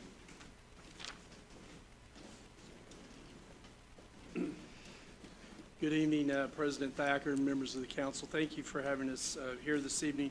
My name is Chris Newton. I'm the judge of Vigo Superior Court Division 4 and the chief judge this year. I have with me Mr. Bill Watson, who's the director of our court services, and the real brains behind this is Judge Mulliken, who's our Superior Court 3 judge. We've asked for $70,000. I know that sounds like a lot of money. Last year, we had $75,000 budgeted in this program. That's work release and home detention indigent, people that are indigent, to try to get them out of the jail and, you know, out and to help them get jobs and be productive. And Bill's done a great job with that. The problem is, for this year, well, last year we had $75,000. We had to shift $7,000 into it, so we spent, I think, $82,000 or $83,000 on that. And then this year, our budget was cut to $45,000, and so we barely covered, you know, the end of last year and into about April. And so right now, we're in the hole about to the tune of $20,000, and so we really need this. I really think this is one of the better programs that we have. I think that it hopefully gives people a chance to, you know, go from being arrested to being productive. And I feel really good about the program and hope that we'll be able to continue to fund that. Yeah, do you have an idea what kind of, have your numbers fluctuated? I know you said your expenditures, so have you, because it seemed to me like you got a whole flood of more of these whenever we were trying to get the jail numbers down, and it seemed like we're probably servicing more people are in need of this. Bill, Councilman, we are servicing more people now. You're right. As there was attempts to lower that jail count, we got a large influx. We were averaging into the residential program about anywhere from 6 to 10 a week. We went for several weeks that we were bringing anywhere from 15 to 20 people a week into the program. That's what I thought. With the dual diagnosis services and just standard work release to try to bring those counts down. Any questions? Councilman Loudermilk? Not really a question, I'd just make a comment. Mr. Watson, did we start this in, was it 17 or 18 maybe? Yeah, approximately 17 or 18, that's about right. Yeah. And we've been doing it for a while. And it was really beneficial once COVID hit to get some of those people out of jail, and it helped out. And I think if I'm not misstating, it was a program that was recognized around the state and is being modeled in other places because of how effective it's been. Yes, other counties have inquired of me how we were doing this, how the council did it, and I know, especially after COVID, more counties are trying to look at ways of doing this because more counties across the state are fighting the jail problem, just like we are here and have been, and they're looking for ways to be more creative to try to bring their jail counts down. So. Yeah, and I think we're paying the money one way or another, right? Either on the inmates or a program like this, quite frankly. Yes. Councilwoman Thies. Just again, a little bit of a comment. Having had two of your success stories speak, I think, I don't know, was that last year? Yeah, it was. You know, our goal is never, you know, to keep people in jail. The goal is to, if they serve time or their punishment, to go on, hopefully gain some skills, get a better, and I cannot say enough about what you guys are doing. I appreciate, I'm sure those numbers were quite a bit of a little bit of stress on your staff. But I also know some of your staff personally and the pride they take in what they're doing. It's big things for our community, and I appreciate that. So I think, you know, this ask is not much considering the numbers you guys are taking on and the, you know, kinds of successes we're seeing. Well, I appreciate Even if we that. just change a few lives, I mean, it's a big deal. And like Councilman Loudermilk says, you know, I'd rather support it this way than with the jails. Yep. Thank you. It's everyone's success. All of you are a part of that. Cheryl crunches a lot of numbers with me and listens to me a lot.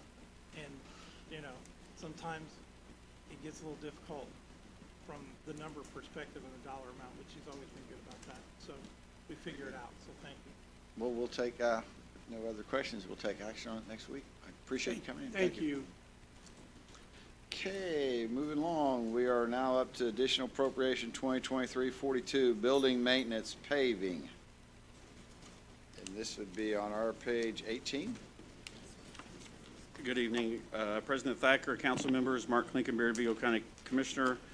This won't take very long, I don't think. And Joe is going to put up some pictures of the progress we've made on the building at 13th Street, the storage building, and the community corrections building as far as painting goes. I'm coming before you tonight requesting an additional appropriation of $10,800 for sealing and striping of the community corrections parking lot. There, right there, is a picture of our parking lot, and that's one of the worst, and there's some other bad areas too. I'm not sure if this parking lot has ever been sealed in roughly 18 years that it's been there. But I believe that if we don't do it before long, we'll be looking at paving in a couple of years. This is the type of preventive maintenance we need to do on a regular basis, as it can extend the life of a building and ultimately save the taxpayers money. In the coming months, we plan to look at a countywide preventative maintenance plan for all of our properties. That's pretty much it. We were going to seal, crack seal, and stripe the parking lot, and I've been in discussions with Mr. Watson, and we will probably be changing a little bit of the parking spots. If you ever park in there, it's crowded. It's a mess. So we may take a few out, but make them more accessible. And then again, did you show the pictures of the buildings? Yes. 13th Street is done. We got the bill for it. It's painted, looks a lot better. And community corrections is looking good. If you look on the south side, I think it looks pretty sharp. As Vicki said, we're going to make it so nice they're not going to get out of there, but I don't think so. I'll be happy to take any questions on this. Anybody? Good presentation. Are you up for the next one as well? Yes, I am. Additional appropriation 2023-43, Commissioners Maintenance Building New. Yes, I'd On like page to 20. go ahead and ask people that will be involved in this facility, the use of this facility, Dr. Myers, Curtis Lyle, Gretchen Etling, Derek Fell, and then I will, is there anybody I'm missing? Yes. And they will be able to answer some questions on this specific need and what they plan on doing with this building. I feel like Richard Shagley up here at an Area Planning Commission meeting. It's my third time tonight, but good evening, council members, Mark Clinkenbeard, Vigo County Commissioner. Well, just don't act like him. That's over. Okay. This appropriation request is for a proposed maintenance storage morgue facility to be located next to the new Vigo County Jail. What started out as a small pole barn for building maintenance has grown into a large pole barn with almost 7,000 square feet of space that will address the needs of at least 4 county departments. One of those departments would be maintenance, or building maintenance. They would use this for storage. and tools, working on mowers, things like that. They are currently operating out of a 10 by 30 shed at the old jail. The other space would be Sheriff's Department vehicle maintenance. That would occupy approximately 2,700 square feet. Building maintenance would occupy approximately 1,530 square feet. We would have 770 square feet of morgue space, and I'm going to let Dr. Myers talk about that here in a little bit as well. And then we have a document storage problem in several of our departments. The worst I would see that I've seen is in public defenders. They're in hallways. They're just growing out of that space, and this would help that. We believe that this building is the most cost-effective way to handle these immediate, when I say immediate, mortgage and storage space problems and long-term needs.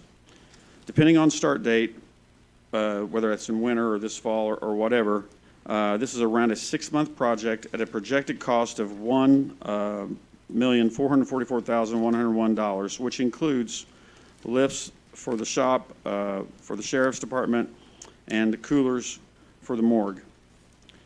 We realize that the Baker Tilly pay study package is going to affect the general fund, and we are open to other options to pay for this, such as ARPA or others that you might come up with.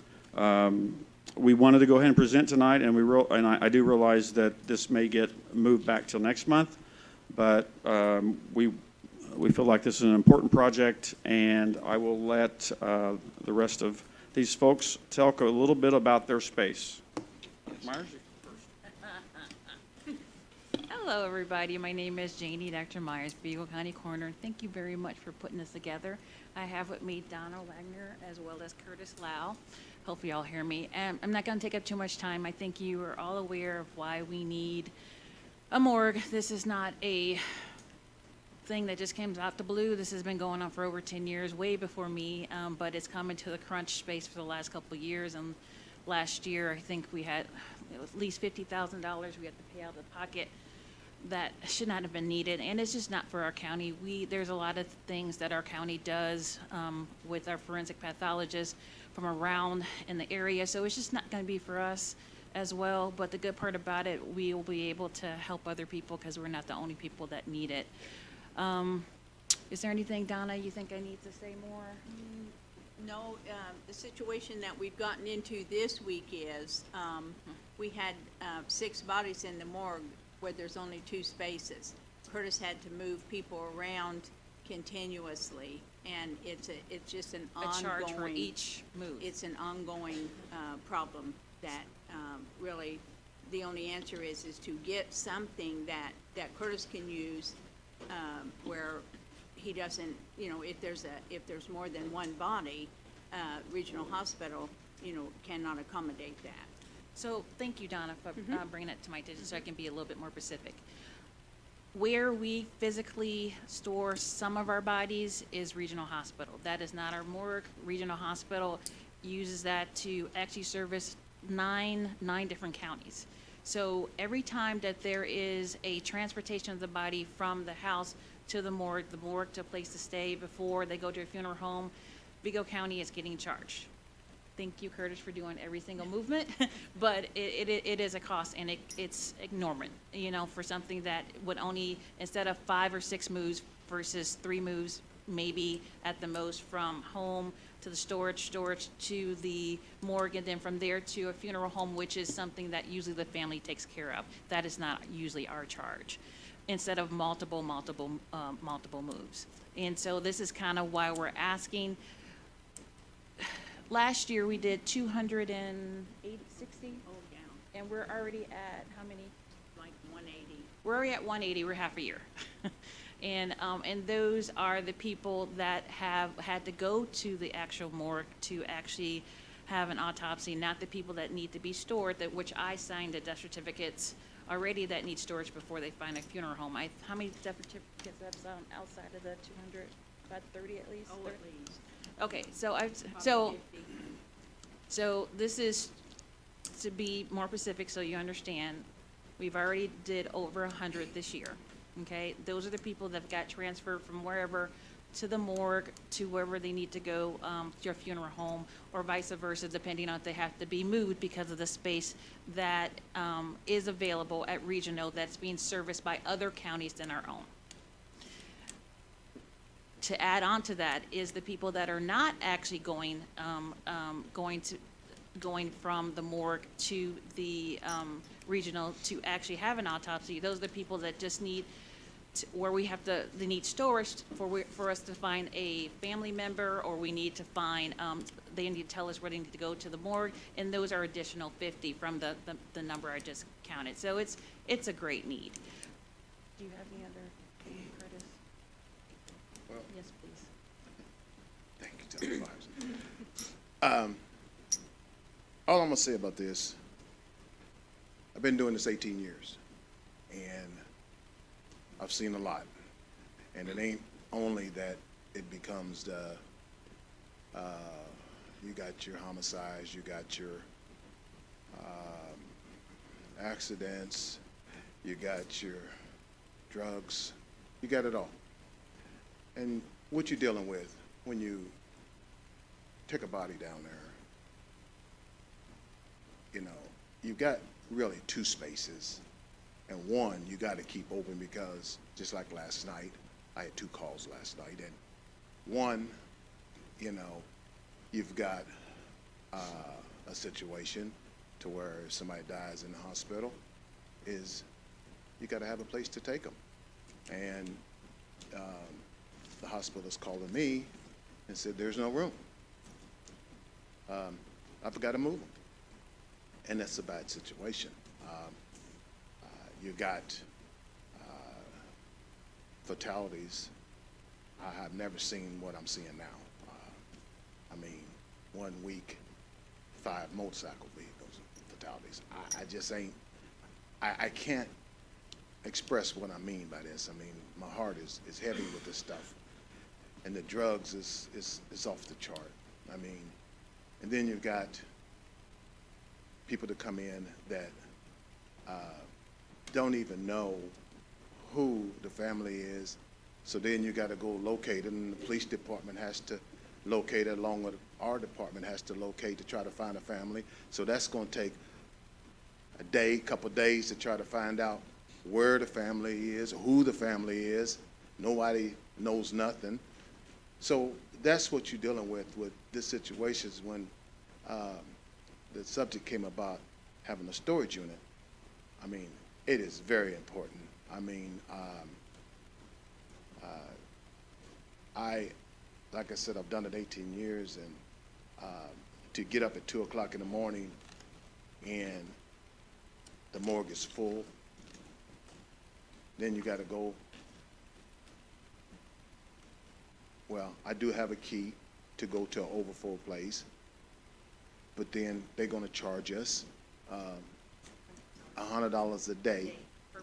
And then if you don't find the family for 2 or 3 days, it's like last night, yesterday, was it yesterday? We had a lady who was in there 11 days. 11 days.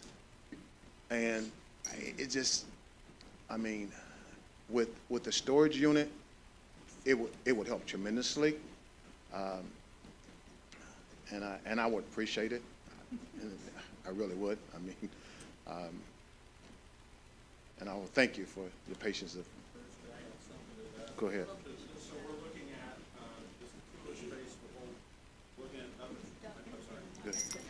this cooler space will hold, this cooler would hold up to 12 bodies, which is many more than you need right now, but we're looking at the future. There is room for it there, and then I don't know if they have brought up, but there are other counties that are always looking for storage space, that these spaces could be rented out. Yeah, when he was saying that, it's like these other counties that's coming here. It's kind of like a conflict to them because they got people that they would like to bring them in the night before because they don't have the staff to bring them in if the autopsy is at 8 to get up 5 o'clock and get here on time to have an autopsy. So they would love to have and I think it would kind of pay for itself, really. I mean, I see it that way. is that these other counties that's coming in, these other 9 counties that are coming in, they would love to bring their remains in the night before and put them in the storage unit. So, yes, so I can see that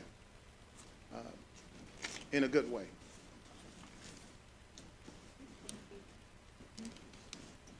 Thank you for allowing us to present, and as we all just mentioned, it's not just us asking. Every place that we store bodies, as mentioned, there's a problem, we need help as well.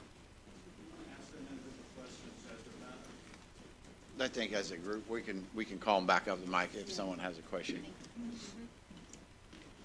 So as far as the Public Defender's Office, the state of Indiana does not have a retention policy for records. And we last year, along with Joey and Marion County, were trying to partner to figure out a way to do with their problem in addition to ours because of so many records that we've had. And Joey was in on those meetings, and we got a quote for 500 boxes, $100,000 to scan them and then show, and that we have close to 3,000.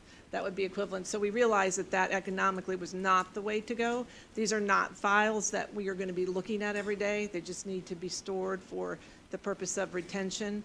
And so we explored the idea of if we can get the files out of our office and put some walls up, we'll have enough space for the office space that we need, and we can put more employees that are sharing office space right now if we just put a couple walls where the files were. The one thing that we would be able to explore is that I would be able to present the blueprints to the commission to get a portion of our reimbursed, that they would come out and inspect it, and they would tell us how much that they would reimburse for the storage and the construction of this also, which if you would like to allocate that money, that I can work with the commissioners on that. So. Thank you. Derek Fell, Vigo County Sheriff's Office. Our space would primarily be used for vehicle maintenance. Currently, we use West Vigo High School for our vehicle maintenance. Obviously, at any point in time, I think Councilman President Thacker mentioned this earlier, why wait until a crisis happens and the school corporation doesn't allow us to use their facility any longer.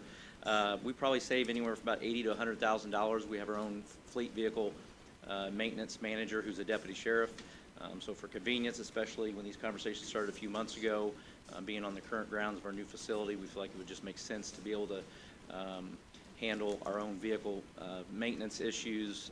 We have approximately 60 vehicles, and they do everything from maybe it's an issue with lighting, with emergency lighting on the vehicles, to filter changes, oil changes, tire changes, you know, some of the more basic level stuff. But we felt like it would be very beneficial at this point in time to do this kind of collaboratively. As you can see on your screen, this is a drawing we had made by DLZ. Sorry, a drawing we had made by DLZ. It gives the elevations, with, you know, what it looks like on the outside and the inside floor plan. There may be a couple changes, if anything, to decrease cost, maybe one less store, one less bathroom, but that's what we've got. And then you also are going to talk about, for the benefit of your maintenance department, you said that you went to. Yes. For Ricky, because he's not here. Yes, right now he, again, is operating out of a, what did I say, 10 by 30 or 16 by 30 little shed out on the outside of the old jail. Not a great thing. He also, we want to have a place where he can store parts for the new jail and work on things, you know, mowers or tools, whatever. So, and there will be enough room in there for some storage also. Mike, do you have anything else to add? Well, I just kind of have to chuckle. This started out with my idea to have about a $75,000 pole barn down there for our maintenance department because, as I say, they use the old jail and different things. So it's grown substantially, but as you can tell, it fills many needs, and it's designed well, you know, and I have the things to go along with it, with the utilities there that are set there for the jail, and that's what it costs to manage these things that are going on in our county. Yes, and I would just add, the nice thing about this, it is already land we own, built-in security. So, you know, it didn't get this big just because we like to spend money. As Mike said, There are lots of needs, and we thought this was a good way to address as many needs as possible in one building. Questions? Mr. President, let me just say, you two guys have done some good work this week. This stuff needed to be done. It's needed to be done for a way, way, way long time, and I gave you some attaboys on this one. I really think you've done some good stuff. Well, I appreciate that, and Chris is on vacation this week, but we all three work very well together. I was going to say, once you get him out of town, stuff start coming together. No, he does a lot of the. I know we are, but we do work well together. We all bring something different to the table, and we don't always agree on everything, and I don't think that's a bad thing. You did good. Councilwoman Thies? I believe you addressed it, but security-wise, I mean, obviously, we're gonna have documents in there, we'll have the morgue. Is this something that I'm just trying to envision exactly where it is and how it'll be secure, like will Okay. it be beside? Yeah, apologize, I didn't get that location on the picture for Joey, I don't believe. But this would be in the southwest corner of outside the jail. This does not take up any space for future jail expansion. It's outside that, and does not take up any space in the emergency yard that they have back there. So that's where that would be located. So, will there be staff that, I mean, I know Curtis will come and go, but. Yeah, so back to your security, I believe there's the gate, it's a swipe card gate to get in there, but then every door will be either swipe card or lock also. So yes. each individual sheriff's department separated from the prosecutor, separated from the morgue, Correct. separated from the building maintenance. Yeah, and just to clarify, now the storage space, we may, divide that up into a couple of departments, but if that happened, we would make sure that each space was secure. But, I mean, the immediate need right now is public defender. They are, as you have all seen, it's a problem in that. So, and I did want to address one of the things that Commissioner Klinkenberg said in the very beginning is, so when I come in and try to review for the minutes or the agenda before we move forward on it, I noticed that this was advertised, or we had discussion, this was advertised under the general fund. And we won't take action tonight, you make your presentation, but I did share with him is that my concern is coming out of the general fund, we have a lot of other demands out of the general fund. If we could use this for possible lost revenue through ARPA or through some of the other ones, the possible funding. So, and I know that Commissioner Klinkenberg is not going to be here next week, so that's why I wanted him to express everything tonight, and anybody could ask any questions tonight. So, appreciate that. Yeah, and I just, Mike could talk more about this, but the new jail came in $1.6 million under budget. And this was kind of a thought, well, we weren't, again, we were wanting to spend a couple $100,000 at the most, but this is what happened. But then that money had to go back to the general fund. Well, it actually went to lit special purpose is where it had to go to, and it can only be used for bond payment. So I'm sorry. That's all right. I mean, we talked about this. I rely on Cheryl a lot for that, and I should have looked over there and had her tell me. But anyway, that's. Yeah, and that's why we can't pull it right back out of the fund that we put it into for this building site. That would be nice, and that's been my challenge working in the government, is understanding which of the. That's why we have experts in the audit department and the council. So, but any other questions for the commissioners? Yeah, Councilman Thompson. I expressed my opinion to Mike and Mark prior to this, in regards to jail maintenance or sheriff's department maintenance. Are you guys wanting to have a sworn deputy work on the cars? Is that what your plan is for the vehicles? We already have that. It's been like that for as long as I've been there, over 20 years. Who does it now? George McAdams. And they use West Vigo's facility? Yeah, so we have a reserve deputy who assists as well, and then we have a retired reserve deputy who also helps, so it's not solely George McAdams. Obviously, he has his, regular job, so this is, kind of secondary to that. How does this save money? I'm sorry? How does this save? Well, what I meant was, by us doing it in-house, we're saving about $80,000 to $100,000 a year, because we're not farming it out. Labor primarily is the savings. We're not paying, a penny to anyone to do the work. These, all the material and everything is included in that cost? Your ramps, your... Yes.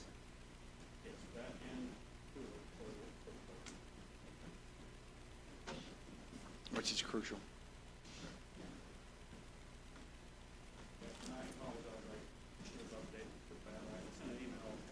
You did.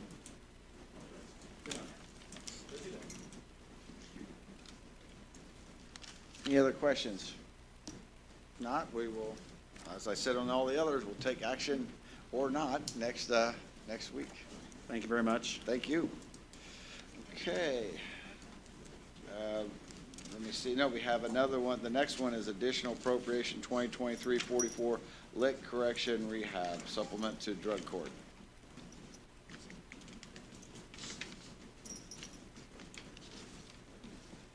Good evening, council members. Matt Sheehan, judge of the Vigo County Superior Court Division 5 and Drug Court. I appreciate you allowing me to speak. I'll take President Thacker's comments that 3 minutes gets votes into consideration. But I'm here today. I did bring a guest, good colleague and friend of mine, Tyson Cargill. I'm here requesting some additional funding for our drug court program. As I indicated in my letter, our drug court program received a federal grant several years ago. That grant was intended to expand the program and expand the services to as many participants as possible. And that expires at the end of September. And due to that, we do not have an alternative source of funding available. And also, in addition to that, our funding was cut essentially in half year over year last year. And so, due to budgetary concerns, funding concerns, our program has really struggled to retain employees. Ideally, we would have 3 case managers and a program coordinator. I'm currently working with a single employee who's serving as our coordinator and case manager for all of our participants. And my request is simply to allow us to continue to pay him throughout the year. Otherwise, we won't be able to continue our program. The budget requirement to continue the program on through next year and what it should be, I hope to address with the Budget Committee. Good. And I want to also thank Ms. Wager for actually personally coming and observing drug court recently. And it was great to have her as a guest, and hopefully she shared some of the things she saw and the impact on our community that our program has. Drug court is a critical program. We literally change people's lives, and it's an amazing alternative to incarceration. We are uniquely positioned to incentivize recovery.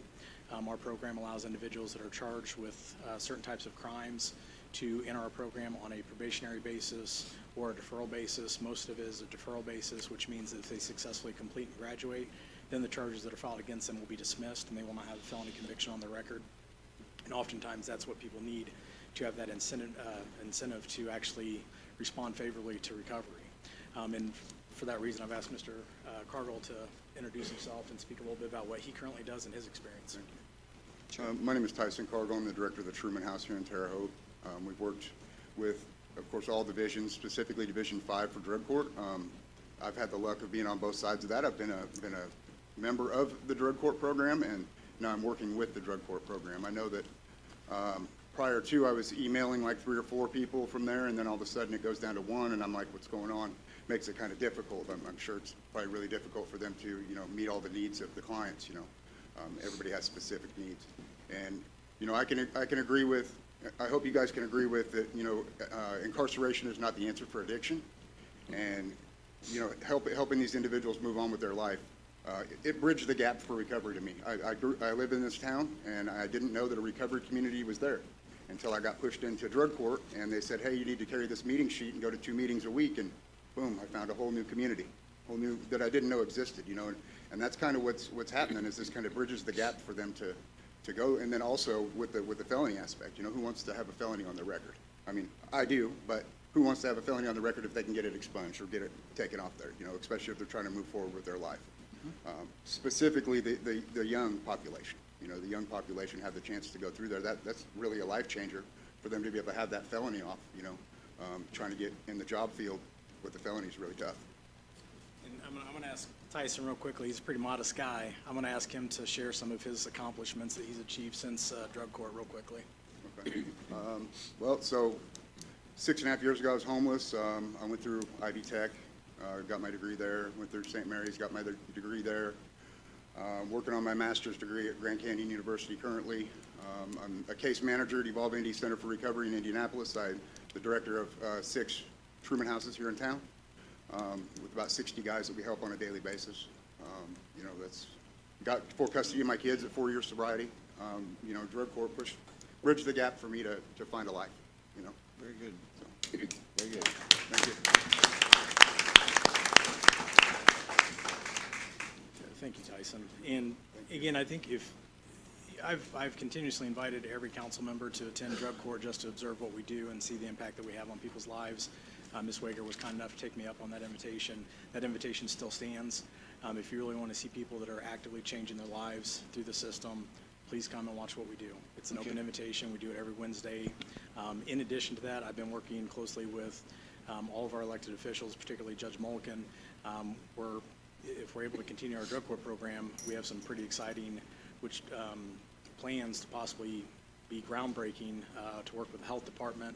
The health department has an opportunity to provide some funding that would expand our program and expand services that are offered. But in order to even have those opportunities, we need to get through the end of this year and work really hard with the budget committee to make sure that drug court will last not only through this year, but for as long as we can go forward. Very good. Any questions for Judge Sheehan?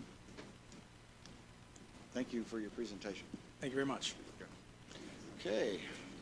Page 2, as Paul Harvey would say. We are for additional appropriation 2023-45, ARPA grant recreational trails. Riley is our number 14. It starts on page 29. I'd like to respectfully withdraw that request this evening. We're waiting for determination eligibility from Baker Tilly. Thank you. So next one is number 14 is additional appropriation 2023-47 ARPA grant West Central Business Hub.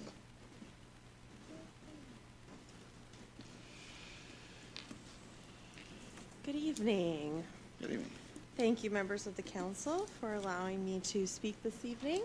Okay, so I am Kristen Craig, Executive Director of the Terre Haute Chamber of Commerce. I'm here behalf on all of the partners involved in the West Central Business Hub concept. I'm also here with Brian Koistra back there, who is Executive Vice President of Gibson Development and can answer any questions specific to the building. So let me first start by talking about kind of the concept. This is something that we've been working on and dreaming about for several years, creating that one-stop shop for business development, that physical place where everyone from entrepreneurs, existing businesses, new investments can come and be able to access business services all together. It's something that we've seen demonstrated in Evansville, Fort Wayne, Kokomo with much success. Well, the logos that I have down there at the bottom are several of the entities that are involved in the project, but not all of them. All of those companies, though, do have a physical presence within the West Central Business Hub. This is something that's already underway. Most of those entities have already moved into the building.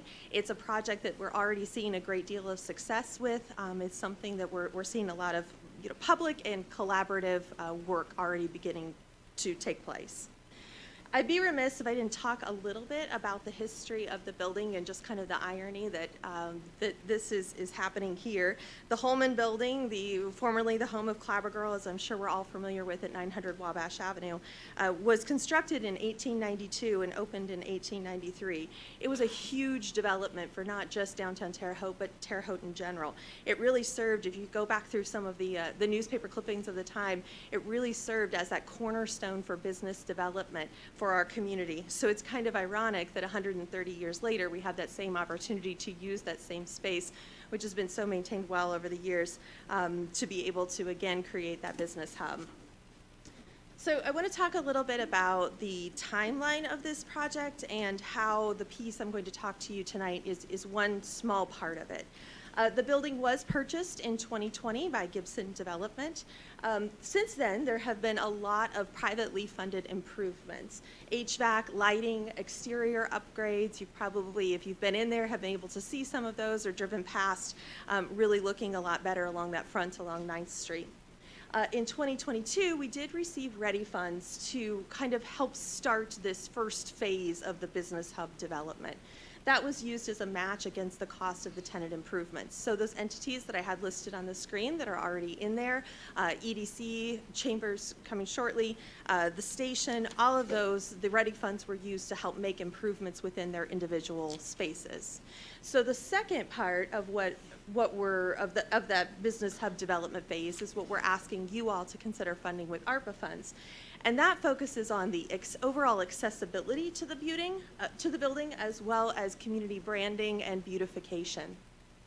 And then beyond that, there's still a lot to go. In case you can't tell, it's a very large building, 7 floors. This would really just encompass the first 2 floors.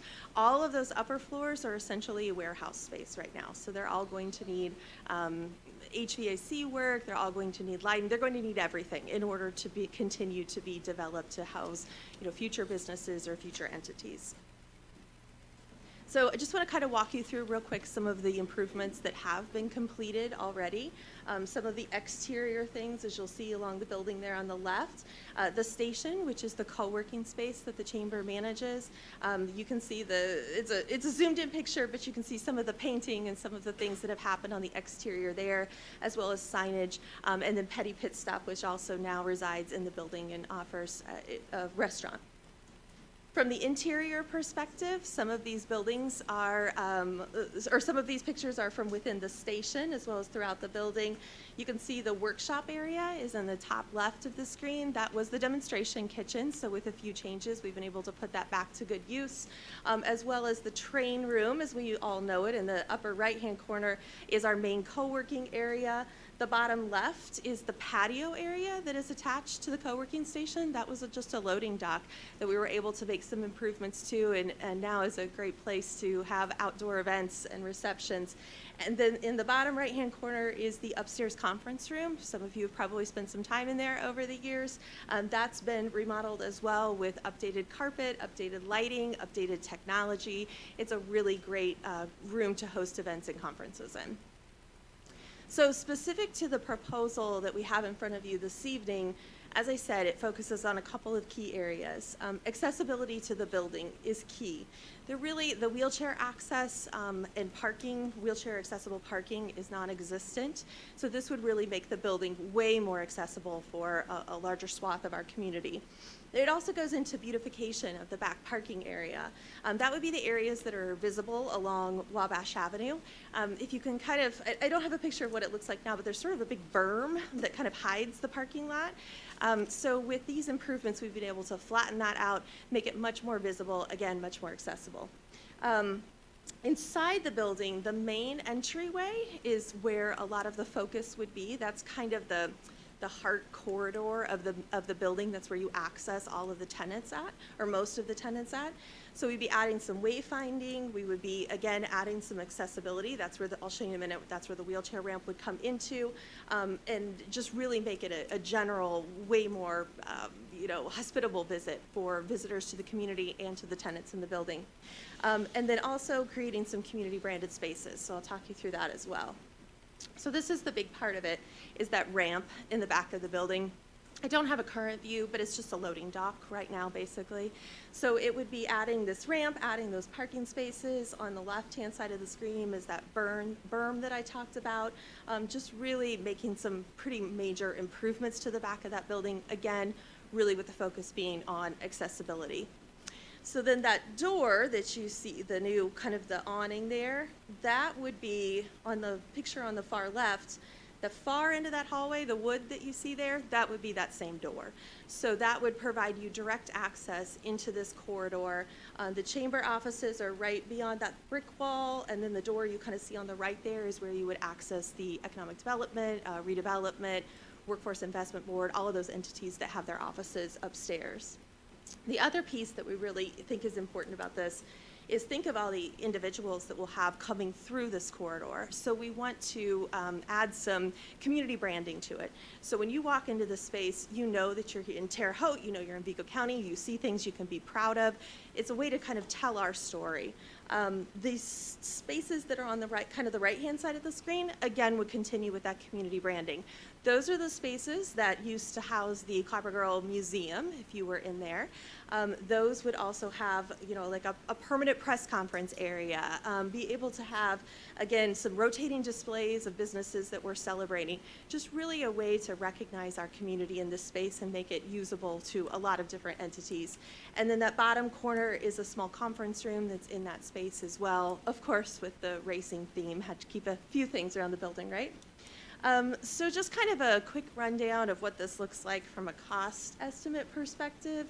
The big things are the accessibility, the ramp, all of those improvements, the beautification, and then some infrastructure that goes along with it. That makes up a majority of the funding, with that community branding piece then coming in as well. So the total ARPA funds request is $750,000. Again, I just can't stress enough how we saw this in other communities and have been thinking about this for so many years, that this is something that can really allow our business development services to come together under one roof. And very excited that it's happening, and look forward to your questions about it. Okay. Starting out, who has any questions for her? I just wanted to thank Kristen. I was able to visit yesterday. And if, you know, I think you see that back area, and being someone who's very aware about disability access, I think that would be a good use. You know, I think some of the other things you guys have done privately and through Ready Grants, but to see that it's specifically for disability access in that parking lot, even in the front of the building, there's a ramp there you can get in on, but it's like parallel parking, and if those are full, there's just not a lot. And so I think for, you know, not just, you know, maybe even aside from that, you know, people who have disabilities, but also people maybe who just need safer, you know, parking. We have people of all different ages going in and out of there and abilities. I think it would be a good use. If you haven't seen it, get a chance. Yes. They've done some neat things, and Petty Pit Stop's amazing. So.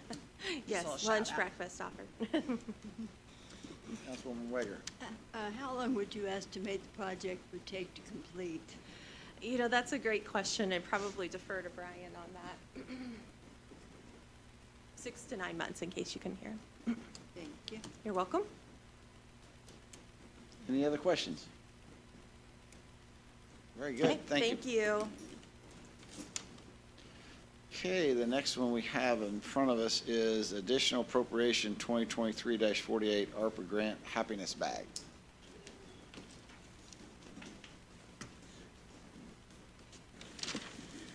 Good evening, Council President Thacker and members of the council. I will make every attempt to talk and kind of go in line with my slides, but I'm not making any promises. I'm used to just talking. Okay. And a few of you may know that already. My name is Jody Moan, and I'm the Executive Director of Happiness Bag. With me this evening, I also have some members of my Board of Directors, and also some of you may know the Mayor of Happiness Bag. Yeah, my good friend Trevor. I have been a part of Happiness Bag for 37 years. So to say that I am slightly passionate about our organization and the things that we do would be an understatement. This was supposed to have been a part-time summer job, and they've kept me around. But we provide a service unique to the Wabash Valley for individuals with intellectual and physical disabilities. Maybe. So when I started and when the agency was first going, we were in a 2-story house on South 7th Street in town. That house is no longer standing. It was condemned several years ago, And we had the great fortune to move to our current location at 3833 Union Road. We sit on just shy of 6 acres at this property. Never in a million years did we ever think that we would outgrow this property. The big joke when we moved to 7th Street to Union Road was that we were going to need a map to get from point A to point B because we weren't going to know where we were at. Through grants, anonymous donors, foundations, a lot of fundraising, even stooping to collect beer cans from the old Bohannons at Margaret Avenue and recycling them, we were able to move to this location. When we did that, we were only serving or providing maybe 3 programs at that time and serving about 45 to 50 individuals, or friends as we like to refer to them. We don't refer to them as consumers or participants or clients. They're our friends, and in some cases our family. So as the number of our friends increased when we made that move to Union Road, we started an overall growth project, and our programs increased, our participants increased, our employees increased. We currently provide over 10 different programs throughout not only the Wabash Valley and the Terre Haute area, but also surrounding counties. We are a Medicaid waiver provider of programs and services, meaning that some of our friends receive financial support from the federal government where they can shop and buy services. So they can come to us and we can provide them with programs within our facility for our adult day program. Or if they want to be out in the community, which we like to do a lot, then they can go out into the community. We also provide supports for them in their homes. We have residential programs as well. We provide respite. One of the big things with our families and with a lot of our friends is they need specialized care. And that's not something that Susie down the street may be able to provide. There has to be somebody that's been trained and specially can care for the needs of each individual. We also are very involved in recreational sports and Special Olympics. And we are fortunate and blessed with our current facility that we have a gym, full size, in order to hold those programs.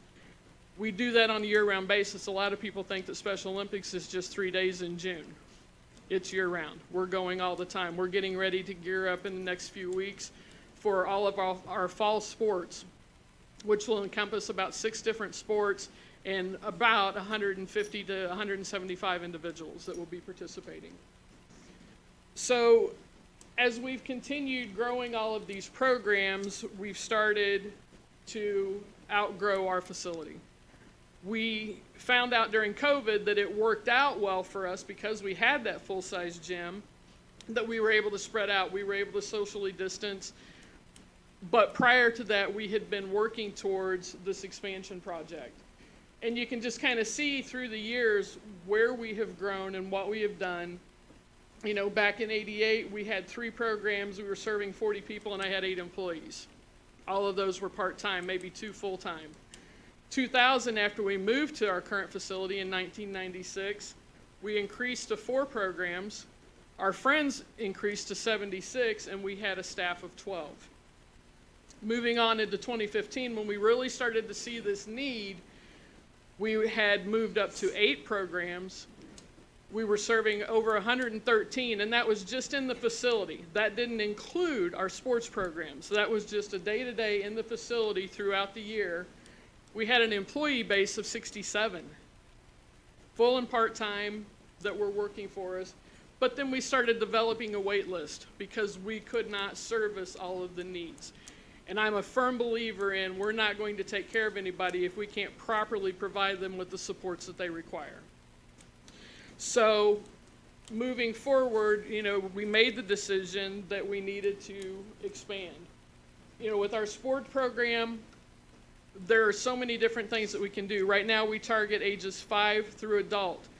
We would like to be able to start offering programs for 3 to 5-year-olds who have intellectual or physical disabilities because there are no programs for them, and get them ready to participate in the other sports programs moving forward. So this again shows that growth and shows where we were at as we've moved forward. So what we are proposing, or what we have been working toward, is this expansion. Our current facility is over 11,000 square feet. We are looking to add an additional 11,000 square feet, essentially flip-flopping another building to the north end of our existing facility. What this would allow would be an expanded lunch area so that we're not eating lunch in the gym every day, or we're not sitting on top of each other in our rec room. It would provide us with a larger room to do group activities. Our friends love to do craft projects. They love to do different activities where they're all together. We're also working on developing skills. Some of our friends like to cook. This expansion would allow us those opportunities. A computer lab, something just as simple as having an area to go and look things up on the computer or explore. A music room. We've already received funds to help with that. Our folks love to engage in music therapy. Wonderful program, great program, unless you're trying to conduct a meeting and the music and the drums are coming through the HVAC system. It would also provide us with additional restroom facilities. You know, one of the things that we fight prior was we needed to renovate. And COVID was a blessing in disguise where that was concerned, because we had to go through a shutdown, and at that point in time we were able to fully renovate all of our restrooms. But there's only 3 restrooms on each side. With that many people, we need more restrooms, and sometimes just one area is not going to be adequate enough to service everyone. We also, with that many employees, need more space for them. Right now we are doubled up with the number of administrative employees we have. For our employees to document on our friends and some of the things that we do, we're sitting on top of each other, we're moving out into different areas, and we have confidential information. So this would allow us those things as well. It would also allow us the opportunity, which we currently do, but the opportunity to rent our facility. You know, we could lock it off and we could section different portions out to help raise revenue. And the biggest thing, it would reduce and potentially eliminate the waiting list for our friends to be able to participate in our programs. So looking at, this is what the facility would look like moving ahead. This would be to the north end of our existing building, and we would have a connecting vestibule that we could utilize to, you know, for meetings, or when we have events, it could serve a space there. As a concession area. You know, we have some wild bingo games down at our place for fundraisers. This would help us out with that as well. We also, you know, host different events. We're going to host a resource fair to educate the community and provide resources with what's going on in the disability community coming up. That would provide opportunities to do more of those things. We started fundraising prior to COVID, when everything was a little bit cheaper. Unfortunately, as everything, COVID was impacted that. To date, through all of our fundraising, through grants, through foundations, we have raised right at $1.6 million. For this particular part of our project, to get the new building built, these are the numbers that we're looking at. The water main is one of our biggest issues, because the size of our building, we would have to have a sprinkler system. So that means running a water line from Johnson Avenue down to our facility. It has to be a dedicated line. And then we also would have to sprinkle the existing building once we made that connection. So that's a huge part of our expense. And then the new construction would take up another $2.4 million, give or take. The ARPA funds that we're requesting of $750,000 would help put us that much closer to our goal. We would come up a little bit short, but we are confident that we can raise that money. We still have more grants and other prospects out there to help get us to that point. As much as we wouldn't want to have to take out a loan with the way interest rates and things are at this time, that would still be a consideration that we have discussed as a group and as a board. As indicated, you know, what we've received to date has come from private foundations, corporate funds, fundraising, donors. We've had some legacy gifts as well. We even have some of our friends. We have a big water jug at the end of the hallway that come in and they'll drop in their spare change. They contribute to it as well. We have employees who are also giving to this project. So it's not just, you know, an isolated thing or 1 or 2 people.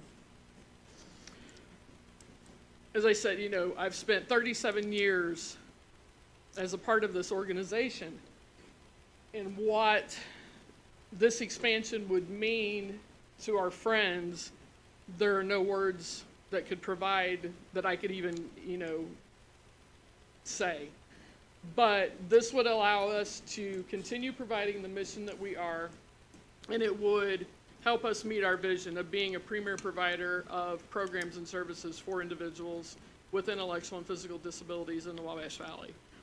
We like to refer to ourselves sometimes as a hidden treasure, and unfortunately, if you've never had the opportunity to come down and visit our place, I would welcome you to do that. I know the commissioners have been down there. We've had other members of the community come down and visit.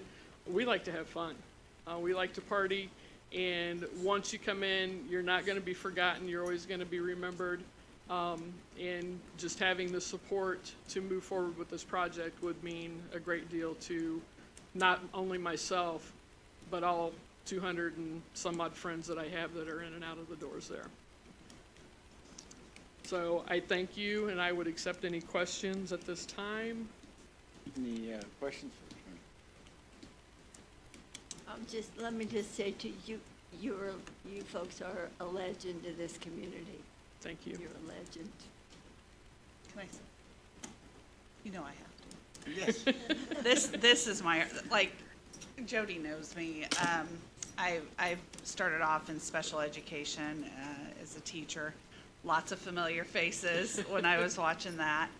And I appreciate the amount. You guys are one of the hardest working fundraising groups and boards out there. I mean, just between, and I know some of it, is, the plunge and, if you guys didn't get to the Special Olympics, if you ever get a chance to go to Special Olympics opening games, to me, this is what ARPA is. And it's hitting some of those needs in our community. I know on an education standpoint, we have more and more kids qualifying for special needs.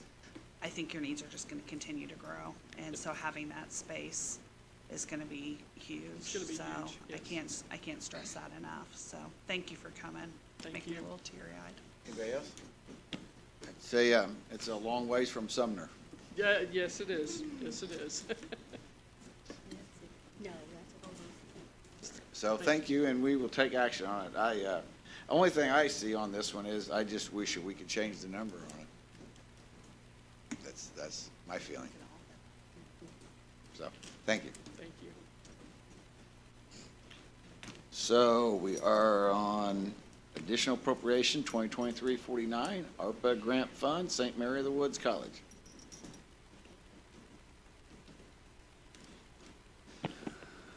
Good evening, President Thacker, members of the council. My name is Brendan Randolph, interim president of St. Mary of the Woods College. Appreciate your time and attention as we present to you our project this evening. With me this evening, I want to introduce a couple of our executive members of cabinet, Janet Clark, provost and executive vice president, and Karen Dyer, executive vice president. Nice to meet you. I think it's appropriate to address the obvious.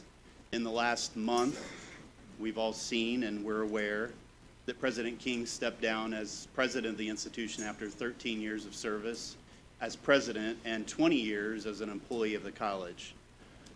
The Board of Trustees asked me to step in as an interim, and I did not hesitate with a solid yes. Karen and Janet and I represent the executive level of the cabinet and the college leadership team. And I want to assure you that this project as a whole, the vision, the goal, and the outcomes have really not changed. They've not changed. We have all three been involved from the beginning as we've started to navigate from the beginning of development of this project through today, and we will see it through to the end. And I can guarantee that we will be there to do that, and we are committed to this project.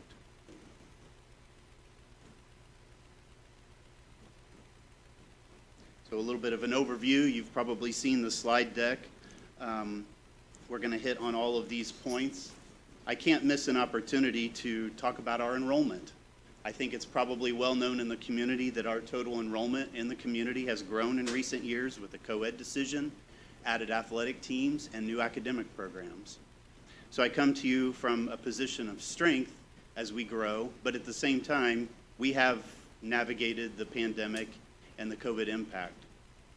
One of the biggest impacts that we have felt is in our graduate programs, particularly 2 programs where enrollment has struggled because of the need for those students to be in the workforce versus in the classroom. So this chart is very, very busy, but if you do pay attention to that graduate section of the bar chart, you will see that it's very, very flat. At the same time, we have added programs in these years, a doctoral program as well as an MBA, and with the growth of those 2 additional programs, we are still remaining flat, which will hopefully help emphasize my point in how we've navigated that. Specifically, the project really hits on and focuses on our equine program. We do offer a BS degree in equine studies, the only one in the state. And you might notice then when we get to the projected number of this academic year, we are expecting a recovery in enrollment, and we believe a lot of that has been contributed to, again, the pandemic specific to this particular offering and where we're at. So we are encouraged by where we might be here in just a few weeks as we venture off into a new academic year. The equine industry as a whole throughout the state is a $3 billion business. The Wabash Valley is very fortunate to have this program, and I would label it as a bit of a diamond in the rough. You may not even realize that we have some of these resources that I'm going to share with you today, and I believe the opportunity that it presents to us as a community to be able to invest in and drive tourism through this particular resource. We have a horse farm operation on campus, and some people don't realize that, but we are feeding animals, we are taking care of animals, and it is a 24/7 operation, as you would imagine, on a daily basis for our staff and faculty that oversee specifically the equine program.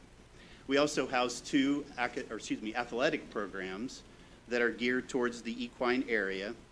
So with all of this, I believe the potential exists for us to be able to drive tourism through this program and the resources that exist today. It's definitely a unique opportunity. I don't need to tell you about the potential to bring tourism or increase tourism in our community. There's some statistics that we put into the slide deck for you to consider later, and the financial impact that each visitor could provide to us as we move forward. There are just a handful of opportunities that we listed in the slide deck for you to review, and you probably have. Opportunities like 4-H, for example, to be able to partner with them in ways to bring additional shows to our community, events that will drive people to Vigo County, to the west side of Terre Haute, onto our campus, and to be able to spend the night, spend the day, and be in our community. This facility is already on campus, and I'm going to show you a little bit about what the project will entail here in just a minute. But as we invest, and we look to invest, we believe our key KPIs that we've listed in this slide deck are very conservative and will drive the number of additional visitors in the future as we invest in this particular venue. The 2023 academic year numbers of 10 shows are basically the majority of those athletic related with our programs. So the budget for the ARPA dollars, which we're kind of labeling as phase 2 in conjunction with the READY dollars, are really focused on 2 parts of the equine area on the north side of campus. And I have a map that's not in the slide deck we emailed you that I'm going to show you in a minute, so we'll get into those details. But with the ARPA funds, we really look to invest in a parking lot area with lights, facility upgrades, and additional event equipment that's necessary for us to be able to entertain, bring these groups to town, and to be able to really put on a good show in a sense. The equine facility is really the 4 sections you see highlighted on our map. The ARPA funds will be allocated towards Building 3 and the area labeled 4, which will become a parking lot in the future. These shows will draw large trucks with stock trailers and large equipment, and it will need a lot of space to be able to accommodate those kinds of numbers as we look to grow in the future and bring these particular events to our community. You might be familiar with this part of campus if you've ever driven down 150, the North Gate. That's basically the equine area. You'll notice the fencing and obviously a lot of facilities and buildings. Building number 3, which I've alluded to and talked about already, is the indoor arena, and it is in place today. It is a very solid structure. It was well built years ago, but it needs a new skin, a steel skin in a sense, and some doors and some additional pieces that would be necessary to be able to accommodate spectators with the numbers that we've listed in our KPIs. So as we move forward with this particular project, I do believe that leveraging a very unique program in the community could potentially bring and drive tourism in a way that we've never seen before. Tourism on our campus is not new, but it's definitely something that we see as a way of driving both to good for the community and the college as we move into the future. So that's the presentation, and definitely entertain any questions. Thank you. Anybody have questions? So I appreciate your presentation on this and education for us. How can you really measure that KPI? I mean, how did you come up with that? What we do currently, because during an athletic event, we have to have some sort of estimate on the number of visitors, spectators that come through our events. Now, we do that in different ways. In some ways, if we're charging gate, or we just do an estimate of the crowd, and that's required for our athletic affiliations. We would just continue to do what we're already doing, in a sense, as we grow those events and bring more of those to town. Tell me how will you market this? Well, we have the people in place already. We have the faculty in the equine area, and we have coaches. They have the connections to these shows. This is what they do. The equine program, the equine industry, and those that compete in our athletic programs, these are the folks, these are the groups, these are the potential events that we are attending that we will bring to our community. With the facility, having a little bit of curb appeal. If you've driven past this building, I will be honest, it's not very attractive. It needs some branding, it needs some beautification, and all of those would be part of our plan. And those pieces, those resources will draw people to the community. You have to forgive me. I'm out at the campus, periodically, and I'm out that way. I do come in North Gate sometimes, but I'm a horse dummy. Tell me what would I expect if I come to a horse show or a horse event? What will I see? Sure, if we just use 4-H as an example, there's a horse and pony club, and they actually compete every year in the Vigo County Fair. So you will show horses, or will you have competition? Will they ride? Will they? All the above. Like yes. Western style or dressage or what? We do not have a Western team. We have a hunt seat and a Western and hunt seat. I'm sorry. Okay. We do not have riding. Yes. Okay. But it's a unique opportunity. You should come out and watch. Oh, I will. I will. Yeah. I will. Any other questions? Are you going to ride? Well, I'm putting him on this. it sounds like I should, doesn't it? All right. Because I'll definitely be there on that day. Thank you very much. Thank you. Next we have is additional appropriation 2023-51 ARPA grant Thrive West Central Housing.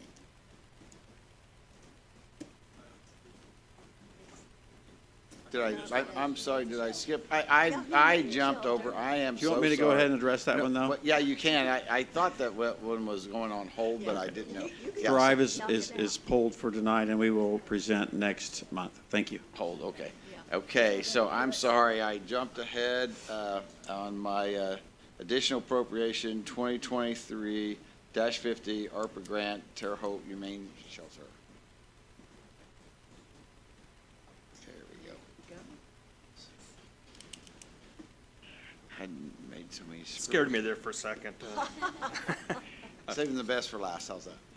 Okay, and I'm gonna try to stick to 3 minutes. It may be closer to 10 though, but I'll do my best here. Just cut it proportionally, that's all. Rick Berger challenged me to 3 minutes, so. Pay no attention to him.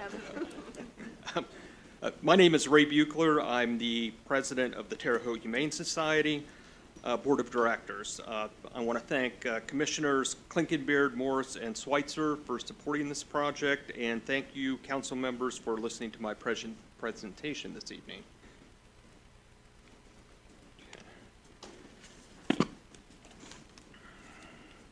The Terre Haute Humane Society intends to build a veterinary clinic adjacent to the existing shelter facility at 1811 South Fruit Ridge Avenue. This will be a low-cost vet clinic that will offer spay-neuter services, vaccinations, and basic vet care to the public and provide vet care and spay-neuter services to the shelter. The clinic will also include dedicated kennel space for the City of Terre Haute Animal Control and the Vigo County Sheriff's Office Animal Control officers. The facility will fill short-term and long-term needs. In the short term, it will provide additional kennel space for city and county animal control officers and provide a medical resource for animal control. And it will reduce the financial barriers to care for lower-income residents. In the long term, the clinic will tackle the stray animal problem in our community through an aggressive, low-cost spay-neuter program. And I'll expand a little bit on those short-term and long-term needs in a couple of minutes. And just some kind of quick background in terms of how this project kind of originated. Late last year, representatives from THHS met with Mayor Bennett about additional kennel spaces at the shelter, and we said, you know what, here's maybe a little bit better idea is how about a low-cost vet clinic with some additional kennel space for our animal control officers. On that, he bought into it and said, hey, let's bring in the county commissioners and see if we can partner with the county on this.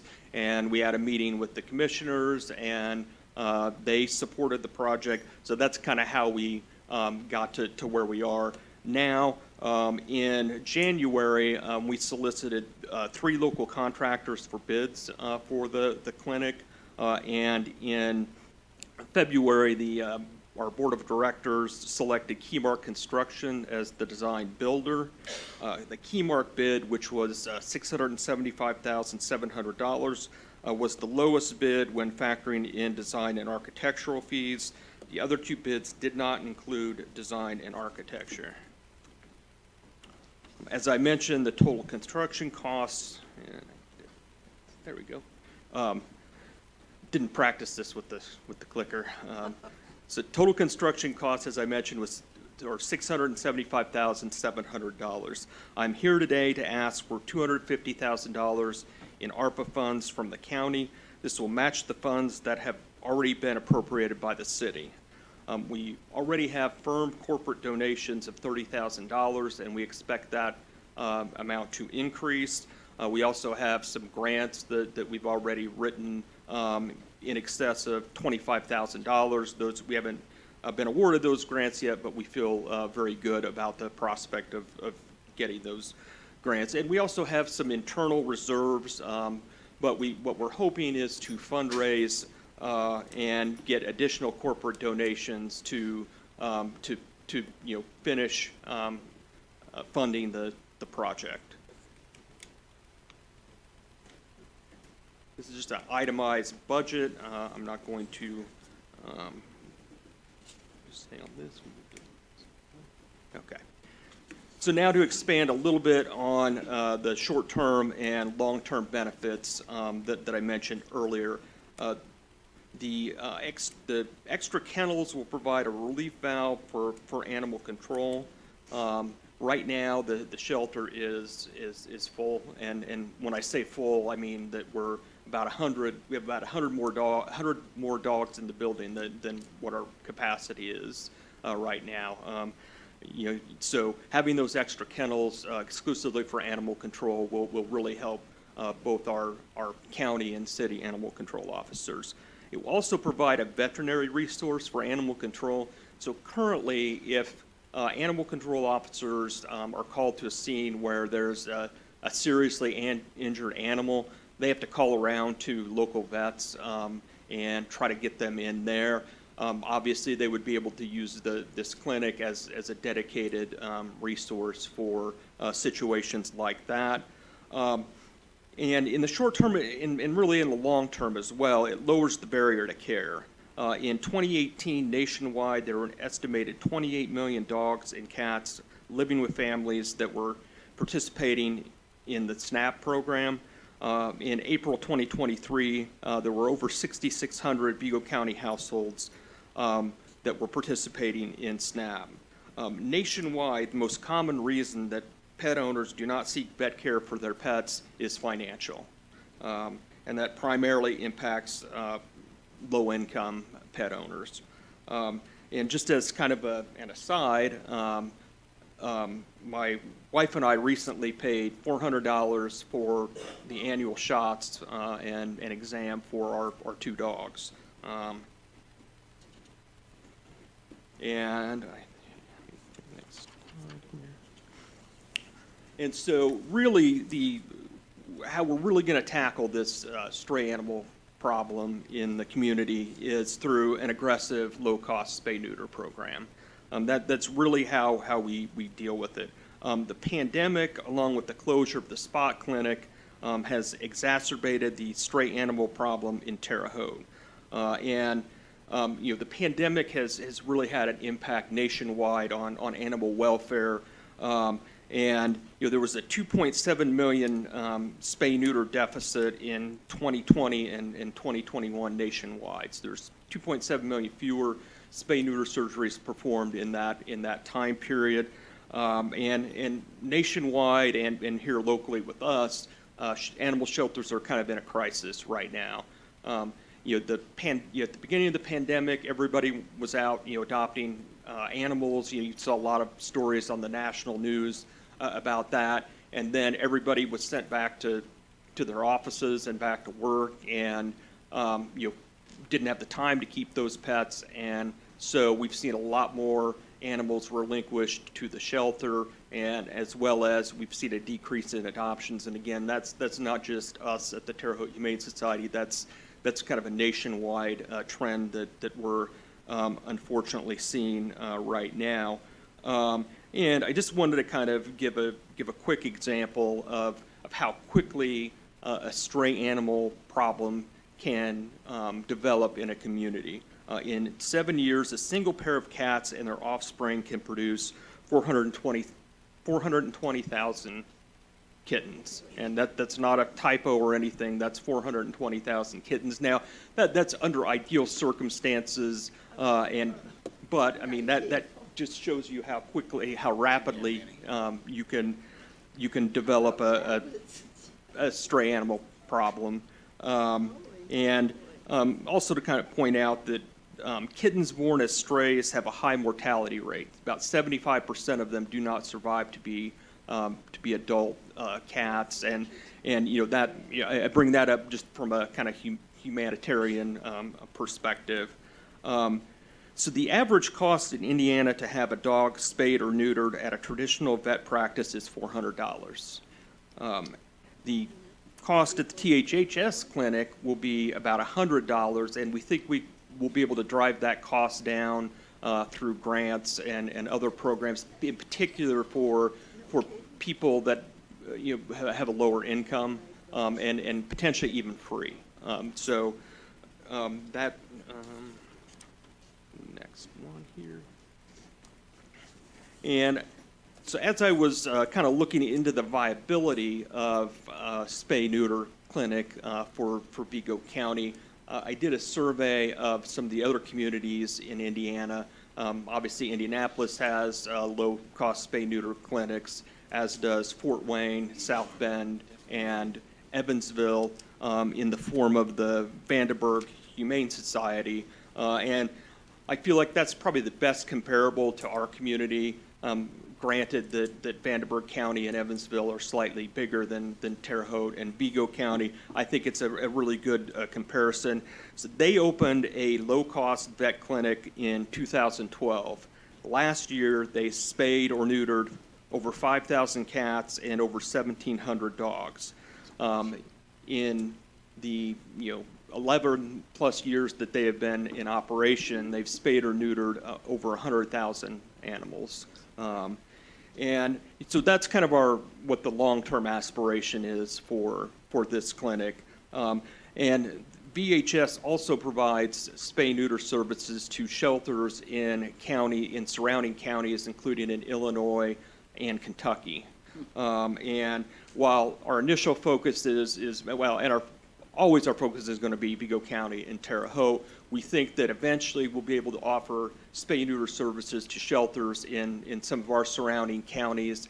And I think that, also long-term, that this has a really potential to become a regional center for spay and neuter, as well as low-cost veterinary services in the region. And just quickly, this is the site map, and I'm going to jump past that. So this is the floor plan for the clinic. This is 4,000 square feet. And in the upper left corner is a garage bay, and adjacent to it, those are the kennels for use by our animal control officers. Zoom in on that a little bit. So that's just zoomed in on that. And so they'll be able to pull into the garage, unload their animals, and there'll be 10 to 12 kennels in there exclusively for their use. And kind of the last thing I want to talk about is financial viability. We're estimating that it'll cost about $400,000 to operate the clinic annually, but that our income will be about $400,000. So it should be self-sustaining. Initial staffing will be 1 vet, 2 to 3 vet techs, and a clinic manager. That's it. Any questions?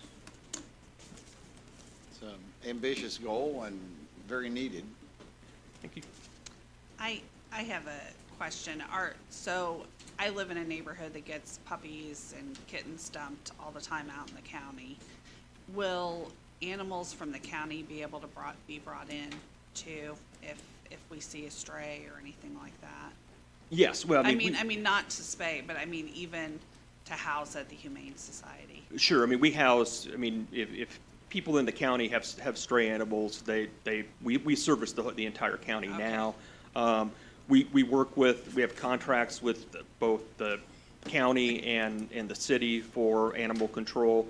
The county animal control officer would have access to these additional kennels for their use. And so I assume animal control is they find a dog, have to isolate them for a while to figure out. Is that kind of what that holding area is? It'll really be overflow.